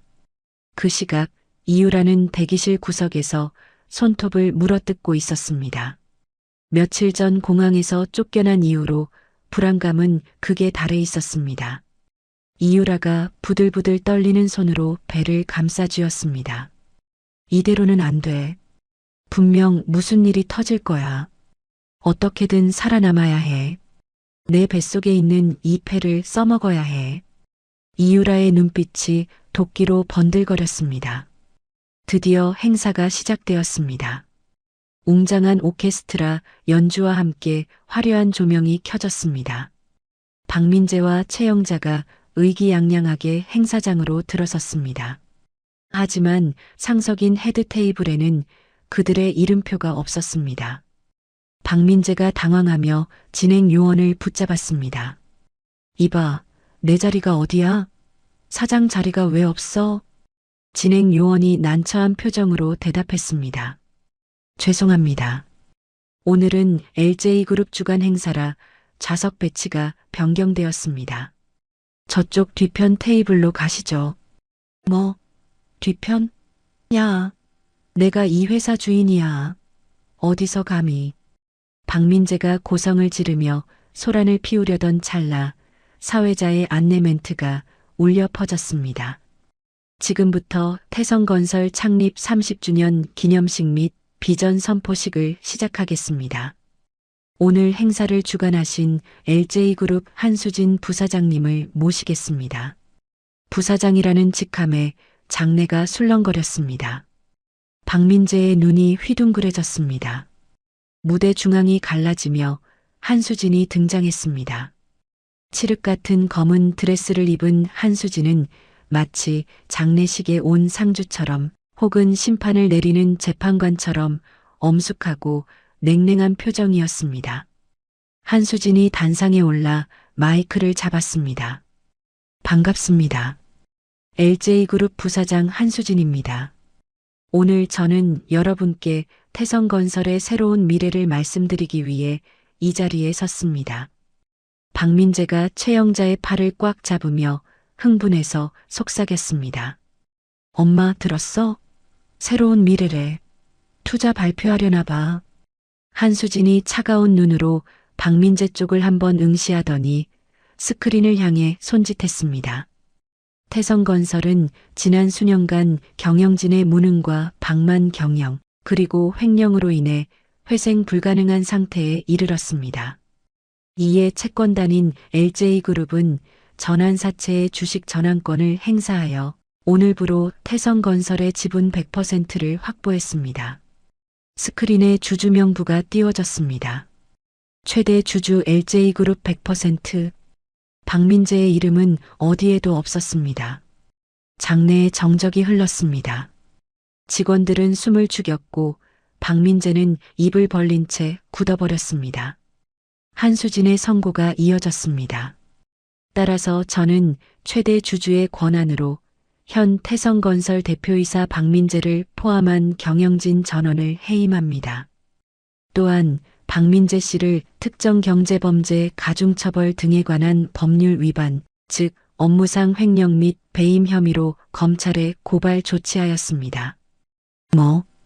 뭐라고? 박민재가 비명을 지르며 자리에서 벌떡 일어났습니다. 박민재가 단상을 향해 삿대질을 하며 고래고래 소리를 질렀습니다. 야, 한수진, 너 미쳤어? 이게 무슨 짓이야? 내 회사야. 내가 주인이라고. 박민재가 단상으로 뛰어 올라가려 하자 미리 대기하고 있던 검은 정장의 보안 요원들이 박민재를 가로막았습니다. 박민재가 발버둥을 치며 악을 썼습니다. 이거 안 나? 사기야. 이건 사기라고. 수진아, 네가 어떻게 나한테 이래? 우리가 부부였잖아. 한수진이 싸늘하게 내려다보며 말했습니다. 부부? 착각하지 마세요. 우린 남보다 못한 사이가 된 지 오래니까. 그리고 여긴 기념식장이지 난동 부리는 곳이 아닙니다. 끌어내세요. 보안 요원들이 박민재의 팔을 꺾어 제압했습니다. 최영자가 혼비백산하여 달려나왔습니다. 아이고, 며느리야. 아니, 부사장님. 우리 아들이 뭘 그렇게 잘못했다고 감옥까지 보내니? 내가 잘못했다. 내가 다 시킨 거야. 제발 우리 진우 좀 살려다오. 최영자가 한수진의 드레스 자락을 붙잡고 매달렸습니다. 한수진은 더러운 것이라도 묻은 듯 드레스를 털어내며 최영자를 밀어냈습니다. 어머니, 아니 최영자 씨. 여기는 법정이 아닙니다. 선처를 호소하고 싶으면 판사님 앞에서 하세요. 그리고 빌려가신 돈 50억, 그거 못 갚으시면 어머니도 공범으로 들어가시는 거 아시죠? 50억? 최영자가 눈을 까뒤집으며 바닥에 주저앉았습니다. 박민재는 바닥에 처박힌 채 짐승처럼 울부짖었습니다. 한수진, 너 가만 안 둬. 내가 죽여버릴 거야. 그때였습니다. 구석에 숨죽이고 있던 이유라가 비틀거리며 일어났습니다. 이유라의 눈에는 공포와 함께 마지막 발악을 하려는 광기가 서려 있었죠. 이유라가 배를 감싸주며 소리쳤습니다. 잠깐만, 다들 멈춰. 장내의 시선이 이유라에게 쏠렸습니다. 이유라가 비틀거리는 걸음으로 무대 앞으로 다가왔습니다. 한수진, 네가 아무리 회사를 뺏어가도 천류는 못 끊어. 내 뱃속에 있는 이 아이, 태성건설의 유일한 후계자야. 박민재 핏줄이라고. 이 아이한테 상속권이 있어. 박민재가 고개를 번쩍 들었습니다. 지푸라기라도 잡는 심정으로 박민재가 소리쳤습니다. 그래, 맞다. 내 아들이 있어. 내 새끼한테 회사 물려주면 돼. 유라야, 잘했다. 이유라가 득에 양양한 미소를 지으며 한수진을 노려보았습니다. 들었지? 네가 아무리 날고 기어도 너 내 못 낳는 불량품이잖아. 난 후계자를 가졌어. 이 아이 몫으로 유류분 청구 소송할 거야. 회사 절반은 내놓아야 할걸? 한수진이 피식 웃음을 터뜨렸습니다. 그 웃음소리가 마이크를 타고 행사장 전체에 서늘하게 울려 퍼졌습니다. 한수진이 천천히 박수를 쳤습니다. 대단한 모성이네요. 눈물겨워서 못 봐주겠어요. 후계자라. 그래요. 그 대단한 후계자의 아버지가 누군지 이참에 우리 다 같이 확인해 볼까요? 한수진이 차도연에게 눈짓을 했습니다. 차도연이 노트북 키를 눌렀습니다. 스크린의 화면이 바뀌었습니다. 화면에는 이유라가 낯선 남자와 주고받은 문자 메시지가 띄워졌습니다. 오빠, 박민재 그 멍청이 내 뱃속 애가 자기 애인 줄 알고 좋아 죽네. 키읔키읔. 한탕 크게 챙겨서 갈 테니까 도박빚 좀 갚아놔. 문자 내용을 본 사람들의 입에서 탄성이 터져 나왔습니다. 이유라의 얼굴이 백지장처럼 하얗게 질렸습니다. 박민재는 눈을 비비며 화면을 뚫어지라 쳐다보았습니다. 저게 뭐야? 유라야, 저게 무슨 소리야? 이유라가 뒷걸음질 치며 고개를 저었습니다. 아니야. 조작이야. 저 여자가 꾸민 짓이야. 오빠 믿지 마. 한수진이 마이크를 다시 잡았습니다. 조작? 그럼 이건 어떻게 설명할래요? 스크린에 유전자 검사 결과지가 나타났습니다. 박민재 태아 친자 관계 성립 안함. 붉은색 글씨가 선명했습니다. 박민재의 입이 떡 벌어졌습니다. 숨이 쉬어지지 않았습니다. 그리고 진짜 주인공을 모셔야죠. 한수진의 말과 함께 행사장 뒷문이 열렸습니다. 모자를 푹 눌러 쓴 남자가 쭈뼛거리며 들어왔습니다. 이유라가 그 남자를 보자마자 비명을 질렀습니다. 안 돼. 오지 마. 남자가 모자를 벗으며 단상 쪽으로 걸어왔습니다. 이유라의 옛 내연남이자 도박 중독자인 강철수였습니다. 강철수가 마이크를 뺏어들고 소리쳤습니다. 야, 이유라. 너 내 애 가지고 사기 그만 쳐. 박민재 사장님? 죄송합니다만 그 뱃속에 있는 거 제 씨앗입니다. 유전자 검사도 제가 직접 했습니다. 강철수가 품에서 또 다른 서류를 꺼내 허공에 뿌렸습니다. 하얀 종이들이 눈처럼 흩날렸습니다. 박민재는 바들바들 떨리는 손으로 바닥에 떨어진 종이 한 장을 집어들었습니다. 강철수 태아 친자관계 성립 99.9%. 박민재의 세상이 무너져 내렸습니다. 회사를 뺏긴 것보다 더 큰 충격이 뇌리를 강타했습니다. 자신의 핏줄이라 믿고 조강지처를 벌였는데 그 핏줄이 뻐꾸기 새끼였다니. 박민재가 짐승 같은 괴성을 질렀습니다. 으아악. 박민재가 눈을 뒤집고 이유라에게 달려들었습니다. 인연이 감히 날 속여? 남의 새끼를 베고 나한테 빌붙어? 박민재가 이유라의 머리채를 휘어잡았습니다. 이유라가 비명을 지르며 바닥에 나뒹굴었습니다. 오빠, 잘못했어. 살려줘. 으악. 죽어. 같이 죽어. 너 때문에 내 인생 다 망쳤어. 행사장은 순식간에 난장판이 되었습니다.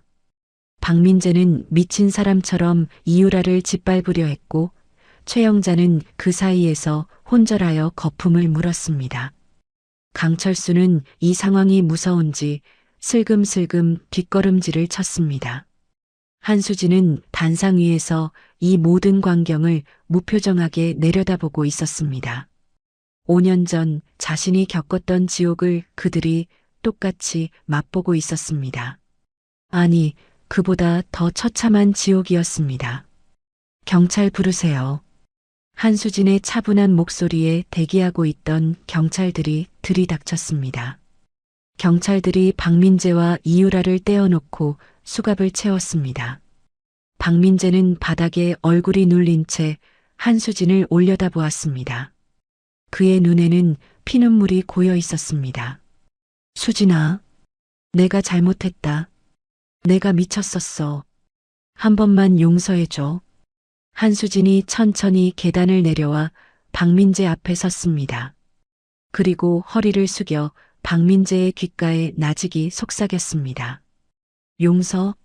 넌 나한테 용서를 빌 게 아니라 네가 버린 내 인생한테 빌어야지. 감옥에서 평생 후회하면서 살아. 그게 내가 주는 선물이야. 한수진이 몸을 일으켰습니다. 경찰들이 박민재와 이유라를 질질 끌고 나갔습니다. 최영자는 들것에 실려 나갔습니다.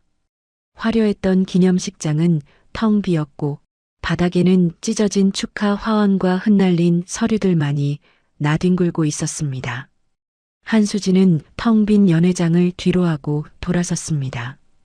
차도연이 다가와 한수진의 어깨에 재킷을 덮어주었습니다. 고생하셨습니다, 부사장님. 이제 다 끝났습니다. 한수진이 고개를 저으며 옅은 미소를 지었습니다. 아니요. 끝난 게 아니에요. 이제 진짜 제 인생을 시작해야죠. 저 쓰레기들을 치웠으니 이제 꽃을 심을 차례예요.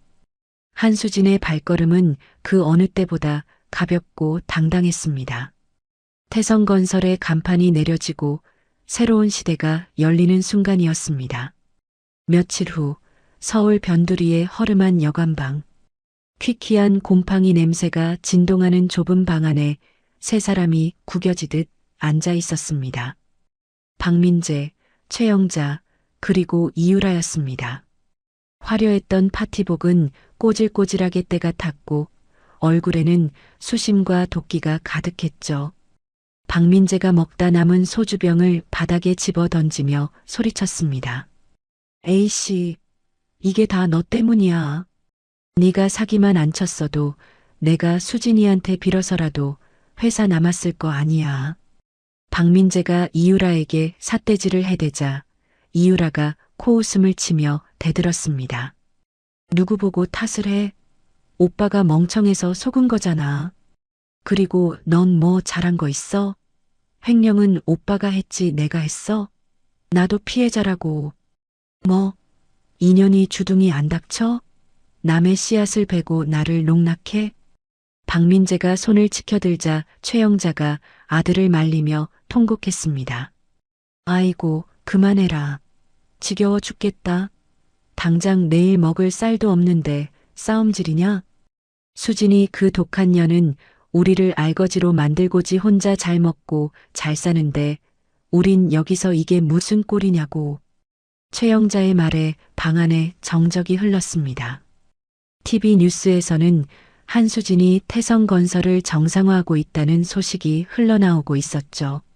화면 속 한수진은 눈부시게 아름답고 당당했습니다. 이유라가 그 모습을 뚫어지라 쳐다보다가 씩 입꼬리를 말아 올렸습니다. 그녀의 눈동자가 탐욕스럽게 번들거렸습니다. 잠깐, 이대로 죽을 순 없지. 오빠, 우리한테 아직 카드가 남았어. 박민재가 퀭한 눈으로 물었습니다. 카드? 무슨 카드? 빈털털인데. 여론. 대한민국 사람들은 약자 편이야. 특히 임산부랑 노인한테 약하지. 우리가 피해자인 척 연기만 잘하면 판 뒤집을 수 있어. 이유라가 휴대폰을 꺼내 들었습니다. 그녀는 곧바로 평소 알고 지내던 사이버 레카이슈 유튜버에게 전화를 걸었습니다. 여보세요? 김 기자님? 저예요. 태성건설 3호. 아니, 이유라요. 네, 기사 보셨죠? 그거 다 조작된 거예요. 제가 억울해서 못 살겠어서요. 대기업 갑질의 실체를 다 까발려 드릴게요. 네, 지금 바로 영상 찍어 보낼게요. 전화를 끄는 이유라는 즉시 머리를 헝클어뜨리고 옷을 일부러 더 찢었습니다. 그리고 눈에 안약을 넣어 눈물을 글썽이며 카메라 앞에 앉았습니다. 녹화 시작한다. 어머니, 오빠. 옆에서 추임새 잘 넣어. 이유라가 카메라 렌즈를 보며 닭똥 같은 눈물을 뚝뚝 흘리기 시작했습니다. 국민 여러분, 저는 억울합니다. LJ그룹 한수진 부사장이 제 뱃속의 아이를 지우라고 협박했습니다. 깡패들을 보내서 배를 발로 차고 흑흑. 유전자 검사 결과요? 그것도 다 돈으로 조작한 겁니다. 제 아이는 박민재 사장의 친자가 맞습니다. 옆에 있던 최영자가 가슴을 치며 거들었습니다. 맞아요. 우리 며느리가 불임이라서 애를 못 낳으니까 멀쩡한 임산부를 질투해서 저러는 겁니다. 시어머니인 저를 길바닥에 내쫓고 폐륜을 저질렀어요. 아이고, 내 팔자야. 박민재도 고개를 숙인 채 한마디 보탰습니다. 저는 힘없는 중소기업 사장일 뿐입니다. 대기업의 횡포에 회사를 강탈당했습니다. 도와주십시오.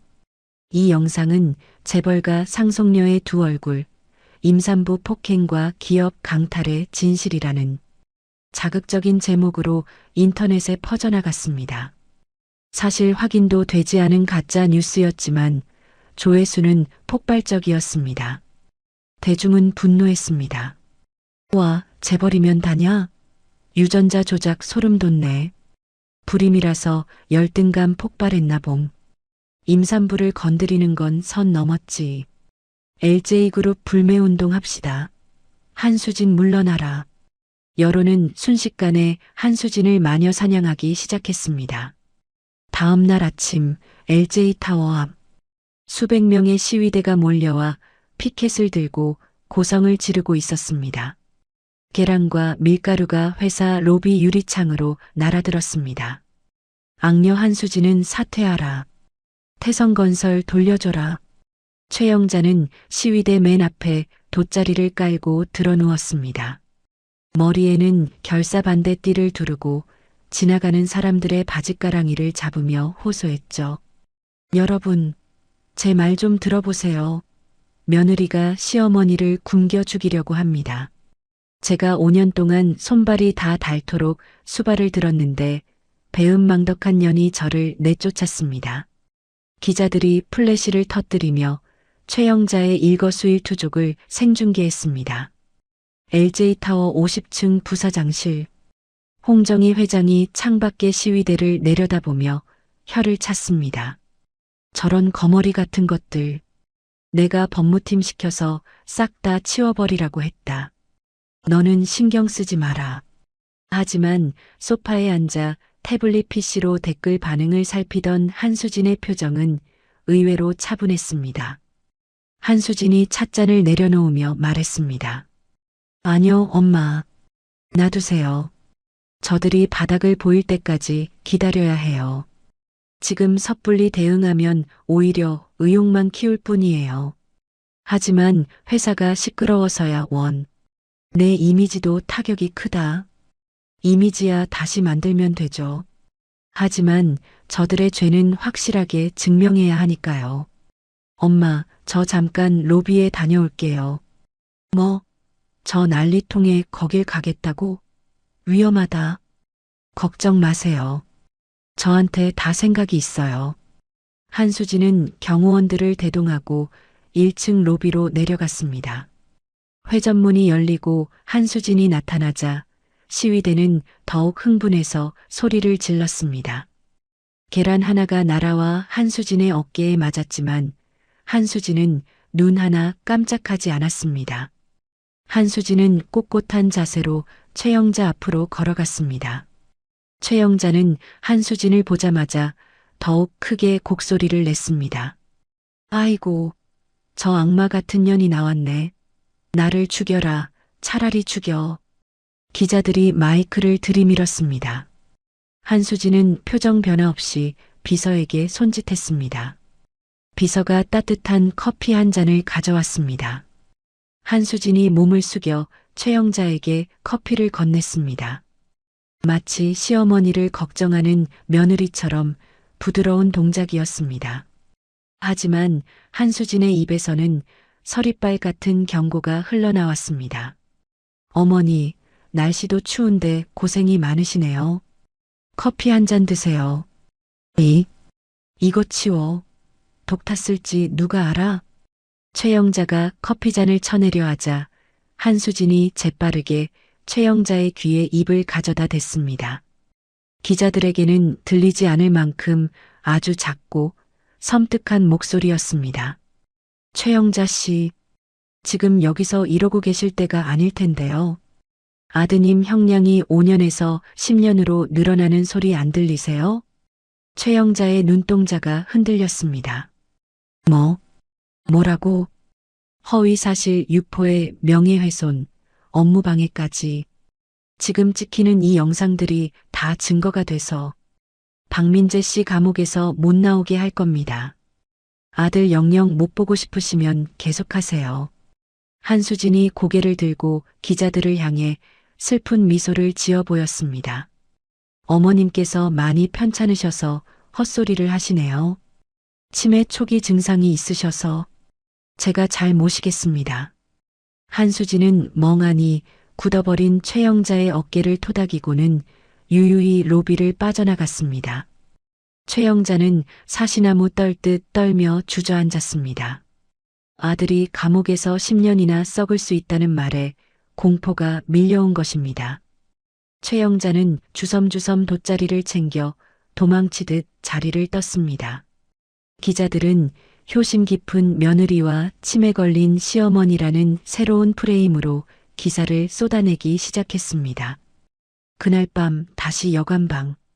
박민재는 분을 사귀지 못하고 방바닥을 뒹굴고 있었습니다. 이유라는 휴대폰으로 댓글을 확인하며 킬킬거렸습니다. 오빠 봤지? 여론은 우리 편이야. 한수진이 쫄아서 시어머니 챙기는 척하는 거 봐. 이제 결정타만 날리면 돼. 박민재가 몸을 일으키며 물었습니다. 결정타? 어떻게? 돈이지. 합의금 뜯어내야지. 오빠가 전화해. 500억 내놓으면 영상 다 내리고 조용히 사라지겠다고. 안 주면 내일은 내가 삭발 시위라도 하겠다고 해. 박민재는 침을 꿀꺽 삼켰습니다. 500억이면 빚 갚고 해외로 도피해서 떵떵거리고 살 수 있는 돈이었습니다. 박민재가 떨리는 손으로 한수진에게 전화를 걸었습니다. 여보세요? 나다. 무슨 일이시죠, 박민재 씨? 수화기 넘어 한수진의 목소리는 건조했습니다. 너 오늘 엄마한테 협박했다며? 우리 엄마 쓰러지셨어. 너 진짜 끝까지 갈 거야? 용건만 말해. 좋아. 우리도 지쳤어. 합의하자. 500억? 현금으로 500억만 주면 유라가 올린 영상 다 내리고 기자회견에서 사과할게. 태성건설도 포기할게. 어때? 깔끔하지? 잠시 침묵이 흘렀습니다. 박민재는 숨죽여 대답을 기다렸습니다. 500억이라. 싸게 먹히네요. 박민재의 얼굴에 화색이 돌았습니다. 옆에서 듣고 있던 이유라가 주먹을 불끈 쥐며 환호했습니다. 좋아요. 드리죠. 대신 조건이 있어요. 조건? 뭔데? 기자들 앞에서 공식적으로 사과하고 합의서 써. 내일 오전 10시 LJ호텔 연회장으로 와. 현금 준비해 놓을 테니까. 저 정말이지? 딴말하기 없기다. 그럼요. 제가 거짓말하는 거 봤어요? 내일 봐요. 전화가 끊겼습니다. 박민재와 이유라는 서로를 끌어안고 펄쩍펄쩍 뛰었습니다. 됐어. 됐다고. 500억이야. 야, 이유라. 너 진짜 천재다. 내가 뭘 했어? 재벌들은 이미지 깎이는 거 제일 싫어한다고 했잖아. 오빠, 우리 이제 하와이 가서 살까? 아니면 몰디브? 최영자도 구석에서 눈물을 훔치며 웃었습니다. 아이고, 우리 아들 장하다. 결국 해냈구나. 그래, 그 돈 받아서 떵떵거리고 살자. 세 사람은 승리에 도취되어 밤새도록 샴페인 대신 편의점 맥주를 터뜨리며 축배를 들었습니다. 그들이 딛고 있는 바닥이 무너져 내리기 직전의 모래성이라는 것을 그들은 꿈에도 알지 못했습니다. 같은 시각 한수진의 집무실. 한수진은 귀에 꽂고 있던 녹음기를 뺐습니다. 방금 박민재와의 통화 내용은 물론 여관방에 미리 심어둔 도청 장치를 통해 그들이 나눈 대화까지 모두 선명하게 녹음되어 있었습니다. 이유라가 가짜 뉴스로 여론 조작하자 합의금 뜯어내서 튀자라고 말하는 육성이 고스란히 담겼죠. 차도연이 걱정스러운 표정으로 물었습니다. 부사장님, 정말 500억을 주실 건 아니시죠? 한수진이 싸늘하게 웃으며 녹음 파일을 차도연에게 건넸습니다. 500억? 500원도 아까운 인간들이에요. 이 파일 방송국이랑 경찰청에 보내세요. 내일 기자회견 때 실시간으로 틀 거니까. 아, 역시 판을 깔아주신 거군요. 그들이 가장 높이 올라갔다고 생각하는 순간 가장 처참하게 짓밟아줘야죠. 내일 아침이 기대되네요. 한수진은 창밖의 어둠을 응시했습니다. 내일이면 지긋지긋한 악연을 끊어낼 마지막 단두대가 세워질 것입니다. 그녀의 눈빛은 밤하늘의 별보다 차갑고 날카롭게 빛나고 있었습니다. 다음 날 오전 10시 LJ 호텔 그랜드 볼룸 앞. 박민재와 이유라는 전날 밤 축배를 든 탓에 퉁퉁 부은 얼굴을 하고 있었지만 표정만큼은 세상을 다 가진 듯 의기양양했습니다. 두 사람은 서로의 손을 꼭 잡고 연회장 문을 활짝 열어젖혔습니다. 그들 눈앞에는 500억 원이 담긴 현금 상자가 산더미처럼 쌓여 있을 것이라 기대했죠. 하지만 그들을 기다리고 있는 것은 수백 개의 카메라 플래시와 매서운 눈빛의 기자들이었습니다. 뭐야? 기자들이 왜 이렇게 많아? 돈은 어디 있어? 박민재가 당황하며 뒷걸음질 쳤습니다. 이유라도 사색이 되어 박민재의 팔을 꽉 움켜쥐었습니다. 수많은 카메라 렌즈가 마치 총구처럼 두 사람을 겨누고 있었습니다. 그때 단상 위에 우아하게 앉아있던 한수진이 마이크를 잡고 차분하게 말했습니다. 오셨군요. 주인공들이 도착했으니 이제 진짜 기자회견을 시작하겠습니다. 박민재가 씩씩거리며 단상 앞으로 달려가 삿대질을 하며 소리쳤습니다. 야, 한수진, 약속이 다르잖아. 우리 합의하기로 했잖아. 돈은 내 500억 내놓으라고. 기자들의 카메라가 일제히 박민재의 일그러진 얼굴을 클로즈업했습니다.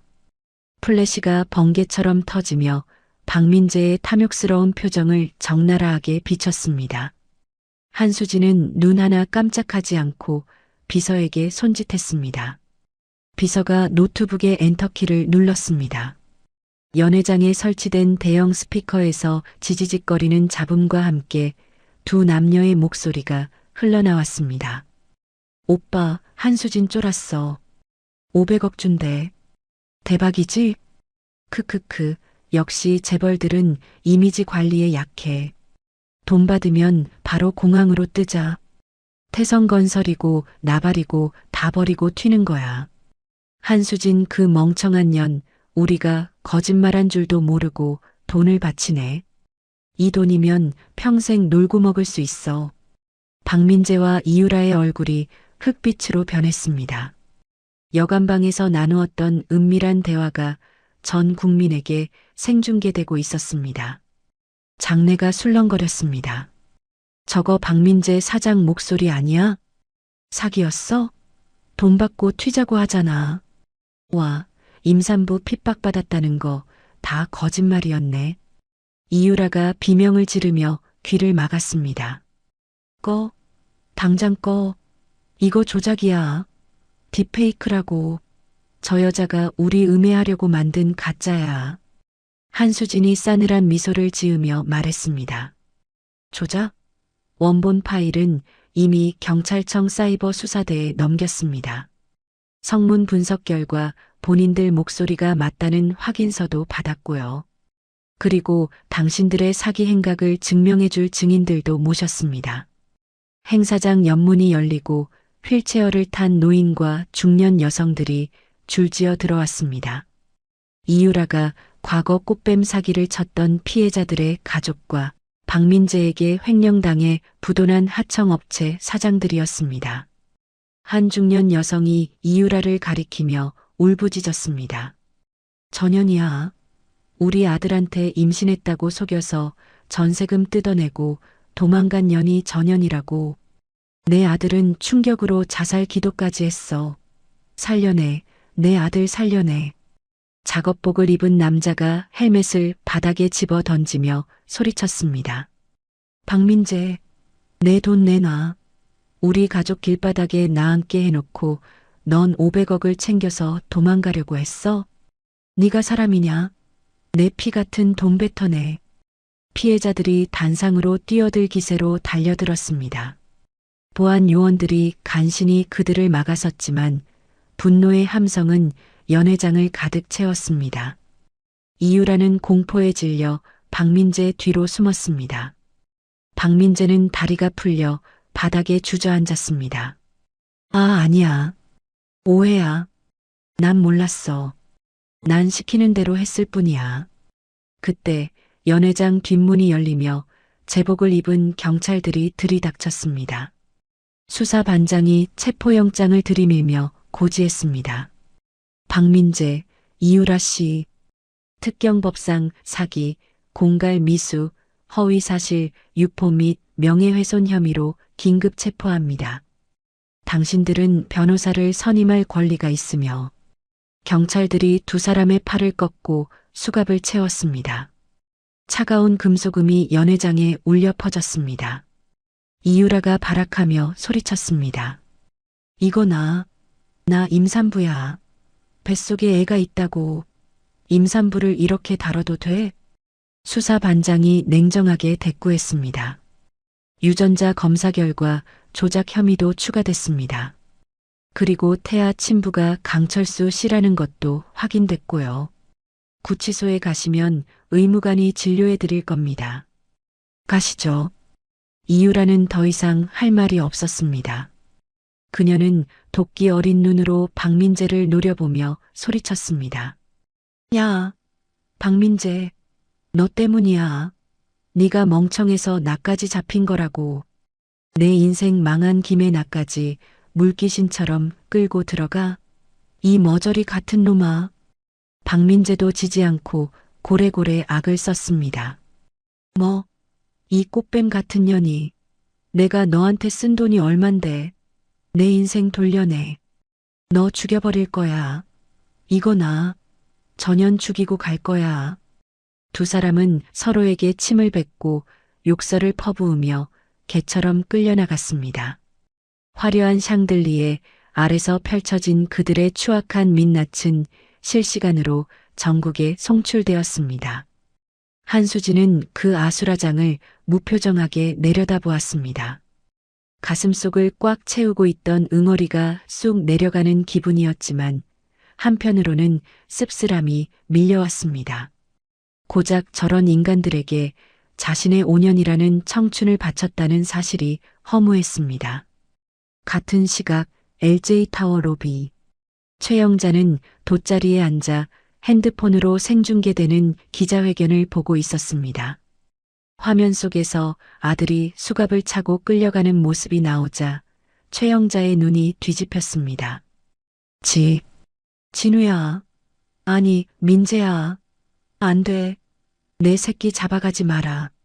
최영자가 비명을 지르며 벌떡 일어나려다 가슴을 부여잡고 쓰러졌습니다. 거품을 문 입가가 파르르 떨렸습니다. 지나가던 사람들이 웅성거리며 모여들었지만 아무도 선뜻 나서지 않았습니다. 최영자가 바닥을 긁으며 쉰 목소리로 중얼거렸습니다. 며느리야, 수진아, 내가 잘못했다. 살려줘. 구급차 사이렌 소리가 요란하게 울려 퍼졌지만 최영자의 후회는 이미 너무 늦어버린 뒤였습니다. 몇 달 후 서울 구치소 접견실. 한수진이 투명한 유리벽 앞에 앉아 있었습니다. 잠시 후 교도관에게 이끌려 들어온 박민재가 맞은편 의자에 앉았습니다. 죄수복을 입은 박민재는 몰라보게 야위어 있었습니다. 머리는 빡빡 밀려 있었고 얼굴 곳곳에는 멍 자국과 상처가 가득했습니다. 감방 안에서 호구 취급을 당하며 매일같이 괴롭힘을 당하고 있는 것이 분명했습니다. 박민재가 수화기를 들며 떨리는 목소리로 불렀습니다. 수진아, 와줬구나. 한수진은 무표정한 얼굴로 수화기를 들었습니다. 잘 지내는 것 같네. 살이 좀 빠졌나? 수진아, 나 좀 꺼내줘. 여기 지옥이야.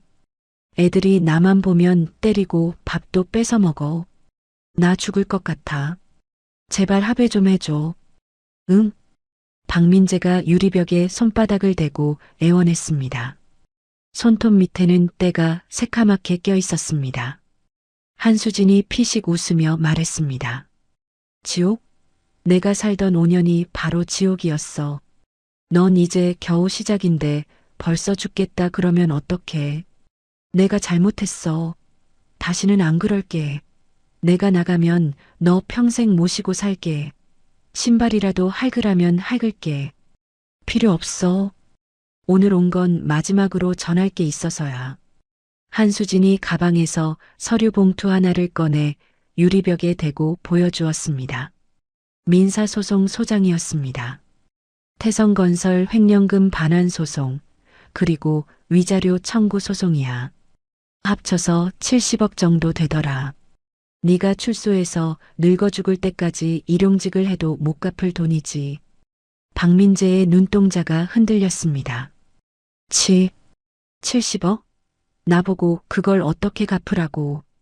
걱정 마. 내 엄마가 살던 월세방 보증금까지 싹 다 압류 걸어놨으니까. 아, 참. 내 엄마 퇴원하셨더라. 갈 데가 없어서 쪽방촌으로 들어가셨대. 식당에서 설거지 하신다던데 관절염 때문에 오래 못 버티실 거야. 엄마, 우리 엄마. 박민재가 흐느끼기 시작했습니다. 한수진은 차갑게 말을 이었습니다. 그리고 이유라 소식 궁금해? 감옥에서 애 낳았어. 근데 친부가 안 데려가겠다고 해서 보육원으로 보내줬대. 이유라는 아동 학대랑 사기죄까지 추가돼서 너보다 더 오래 살 거야. 박민재, 넌 이제 아무것도 없어. 가족도, 돈도, 미래도. 그 좁은 감방 안에서 네가 버린 것들을 곱씹으면서 평생 썩어. 그게 내가 너한테 주는 마지막 잡이야. 한수진이 수화기를 내려놓았습니다.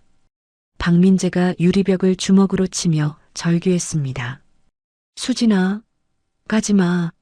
나 좀 살려줘. 수진아. 한수진은 자리에서 일어나 뒤도 돌아보지 않고 접견실을 나갔습니다.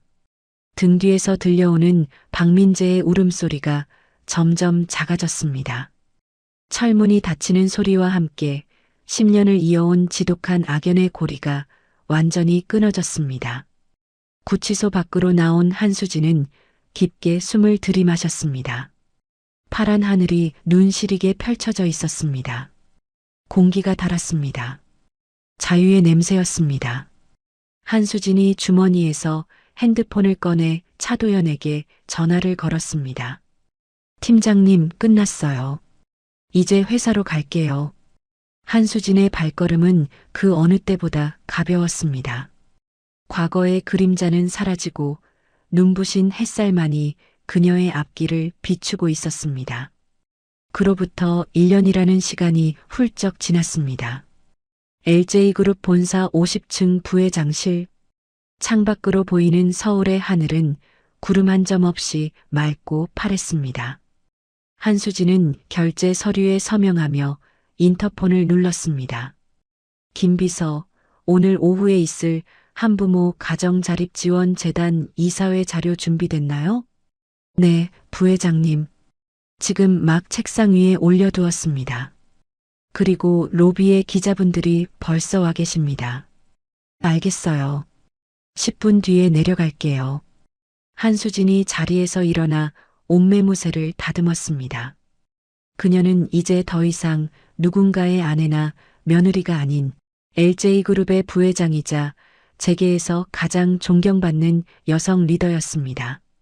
지난 1년 동안 한수진은 태성건설을 LJE&C로 탈바꿈시켜 업계 1위로 올려놓았고 실패한 기업을 인수해 직원들의 고용을 승계하는 상생 경영의 아이콘이 되었습니다. 한수진이 거울을 보며 옅은 미소를 지었습니다. 거울 속의 여자는 1년 전 빗속에서 떨던 그 여자가 아니었습니다.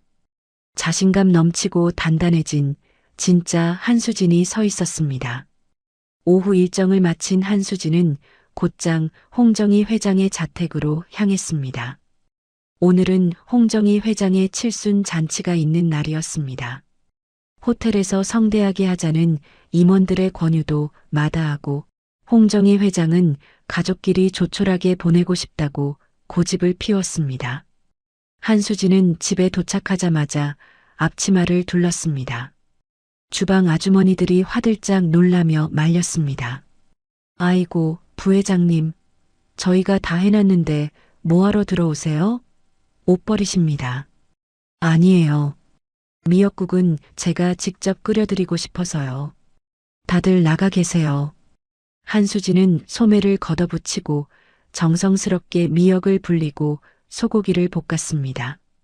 보글보글 끓어오르는 국 냄새가 주방을 가득 채웠습니다. 어린 시절 엄마가 끓여주던 그 냄새와 꼭 닮아 있었습니다. 잠시 후 홍정희 회장이 식당으로 들어왔습니다. 맛있는 냄새가 온 집안에 진동을 하는구나. 이게 무슨 냄새냐? 엄마, 생신 축하드려요. 제가 끓인 미역국이에요. 간이 맞나 한번 드셔보세요. 한수진이 김이 모락모락 나는 국그릇을 식탁에 내려놓았습니다. 홍정희 회장은 한수진이 차린 밥상을 물끄러미 바라보았습니다. 소박하지만 정성이 가득 담긴 밥상이었습니다. 홍정희 회장이 숟가락을 들고 국물을 한 모금 떠넘겼습니다. 따뜻한 국물이 목을 타고 넘어가자 홍정희 회장의 눈시울이 붉어졌습니다. 어때요? 싱거워요? 한수진이 걱정스러운 듯 묻자 홍정희 회장이 고개를 저으며 웃었습니다. 아니다. 내 평생 먹어본 미역국 중에 제일 맛있다. 정말 맛있다. 홍정희 회장의 눈에서 눈물 한 방울이 툭 떨어져 국그릇에 섞였습니다. 10년 동안 딸이 차려주는 밥상을 얼마나 그리워했는지 말로 다 할 수 없었습니다. 한수진이 다가가 홍정희 회장의 어깨를 감싸 안았습니다. 오래오래 사세요, 엄마. 제가 매년 끓여드릴게요. 그동안 못해드린 거 다 갚으려면 100살까지는 사셔야 해요. 그래, 그래야지. 내 딸이 끓여주는 국 먹으려면 악착같이 살아야지. 두 모녀는 서로를 마주보며 환하게 웃었습니다. 10년의 공백을 메우고 남을 만큼 따뜻하고 행복한 저녁이었습니다. 같은 시각 서울의 한 달 동네 쪽방촌. 습하고 퀴퀴한 냄새가 진동하는 좁은 방에서 최영자가 쪼그리고 앉아 찬밥을 물에 말아먹고 있었습니다. 관절염으로 퉁퉁 부은 손가락은 숟가락을 쥐기조차 힘겨워 보였죠. 방 한구석에 놓인 낡은 브라운관 TV에서는 뉴스가 흘러나오고 있었습니다.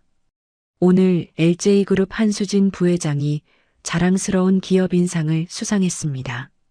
한 부회장은 수상 소감에서 화면 속에 비친 한수진은 눈부시게 아름다웠습니다.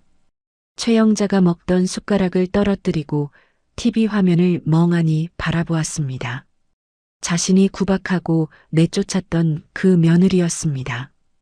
따뜻한 아랫목에서 과일을 깎아주던 싹싹하고 착했던 며느리. 최영자가 가슴을 주먹으로 퍽퍽 치며 통곡했습니다. 아이고, 내가 미친년이지. 제 발로 들어온 복덩이를 걷어찼어. 저게 내 며느린데. 내가 저 상석에 앉아 있어야 하는데. 최영자의 울음소리가 얇은 벽을 뚫고 옆방으로 전해졌습니다. 옆방 남자가 벽을 쿵쿵 치며 고함을 질렀습니다. 아, 할망구. 조용히 좀 합시다. 맨날 며느리 타령이야. 시끄러워 죽겠네. 며느리가 재벌이면 밥이나 좀 사오라고 하든가. 최영자는 입을 틀어막고 소리 죽여 울었습니다. 후에는 뼈에 사무쳤지만 되돌릴 수 있는 건 아무것도 없었습니다. 그녀에게 남은 건 차가운 방바닥과 지독한 가난, 그리고 평생 짊어져야 할 후회뿐이었습니다. 경기도 의왕시 서울구치소 7번 감방의 철문이 굳게 닫혀 있었습니다. 박민재는 차가운 마룻바닥에 앉아 신문 조각을 들여다보고 있었습니다. 교도관이 넣어준 지난달 신문이었습니다. 경제면 한 구석에 실린 사진 속에서 한수진과 차도연이 다정하게 웃고 있었습니다. LJ그룹 한수진 부회장, 법무팀장 차도현과 핑크빛 열애설. 박민재의 손이 부들부들 떨렸습니다. 질투심과 패배감이 뒤섞여 속이 뒤집히는 것 같았습니다. 그는 감옥에 들어온 지 1년 만에 폭삭 늙어버렸습니다. 머리는 듬성듬성 빠졌고 눈밑은 검게 죽어 있었죠. 같은 방을 쓰는 덩치 큰 죄수가 박민재의 뒤통수를 툭 쳤습니다. 어이 4885. 뭐 보냐? 오, 재벌 부회장님이네. 야, 네가 전 남편이라며? 근데 꼴이 왜 그 모양이냐?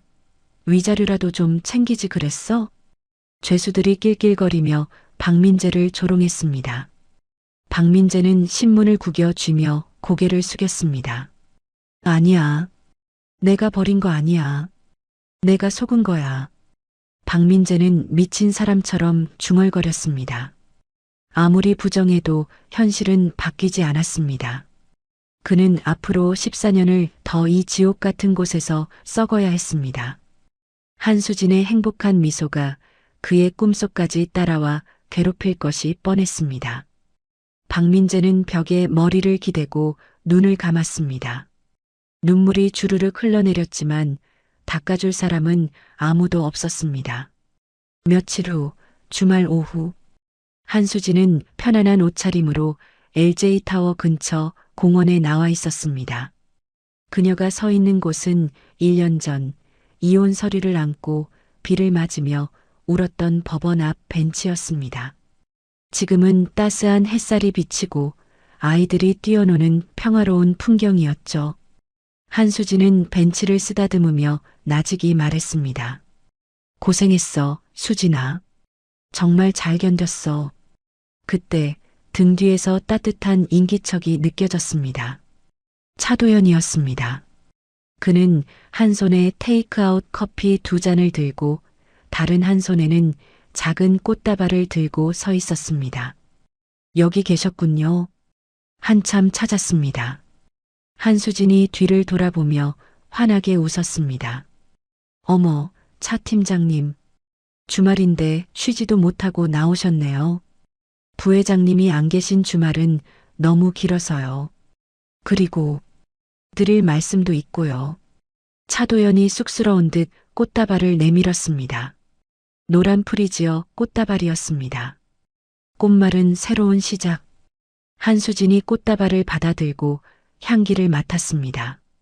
향기가 참 좋네요. 무슨 할 말이요? 차도연이 안경을 고쳤으며 진지한 표정으로 말했습니다. 이제 업무 보고 말고 데이트 신청을 하고 싶습니다. 부회장님 비서 말고 남자친구로 지원해도 될까요?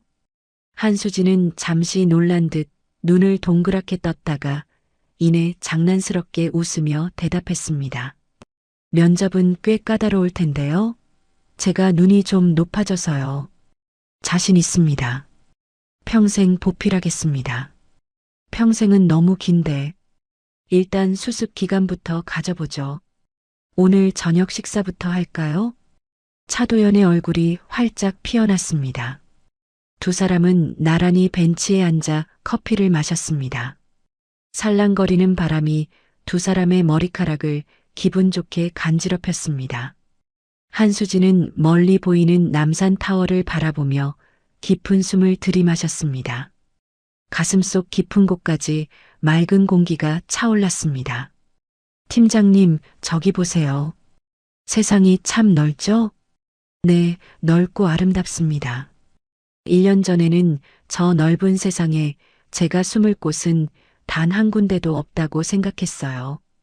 벼랑 끝에 서 있는 기분이었거든요. 그런데 이제 알겠어요. 벼랑 끝인 줄 알았던 곳이 사실은 날아오를 수 있는 출발점이었다는 거요. 한수진의 말에 차도연이 고개를 끄덕이며 그녀의 손을 조심스럽게 잡았습니다. 한수진은 피하지 않고 그의 손을 마주 잡았습니다. 따뜻하고 단단한 온기가 전해져 왔습니다. 앞으로는 혼자 날지 않으셔도 됩니다. 제가 옆에서 같이 날겠습니다. 바람이 불면 막아주고 비가 오면 우산이 되어드릴게요. 고마워요. 든든하네요. 한수진은 잡은 손에 힘을 주며 자리에서 일어났습니다. 가요. 우리 인생의 진짜 봄을 즐기러. 두 사람은 손을 잡고 공원길을 걸어갔습니다. 길가에는 개나리와 벚꽃이 흐드러지게 피어 있었고 사람들의 웃음소리가 배경음악처럼 깔렸습니다. 한수진은 더 이상 과거를 돌아보지 않았습니다.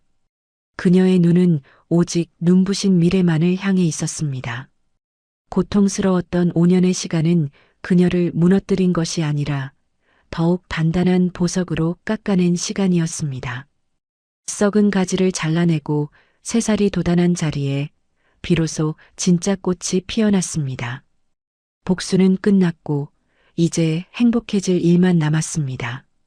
자, 이제 시작이야. 한수진의 당당한 발걸음 소리가 봄바람을 타고 경쾌하게 울려 퍼졌습니다. 그녀의 앞길에는 영원히 지지 않는 봄이 기다리고 있었습니다. 5년간의 모진 시집살이와 배신을 딛고 일어선 수진의 이야기 어떠셨나요? 자신의 가치를 스스로 증명하며 여왕으로 거듭난 그녀의 모습에서 짜릿한 카타르시스를 느끼셨길 바랍니다. 진정한 복수는 상대를 무너뜨리는 것을 넘어 보란듯이 더 행복하게 잘 사는 것이라는 말이 가슴에 깊이 남습니다. 때로는 인생의 차가운 비바람이 몰아쳐도 그 뒤엔 반드시 맑은 무지개가 뜬다는 사실을 잊지 마셨으면 좋겠습니다. 수진과 홍 회장이 보여준 따뜻한 가족애처럼 여러분의 가정에도 늘 웃음과 행복이 가득하기를 진심으로 기원합니다. 답답한 속이 뻥 뚫리는 사이다 같은 시간이 되셨기를 바라며 오늘 준비한 이야기는 여기서 마치겠습니다. 이야기를 끝까지 들어주신 분이 계시다면 잘 들었다고 댓글 하나만 남겨주세요. 지금까지 똑순이 사랑방이었습니다. 감사합니다.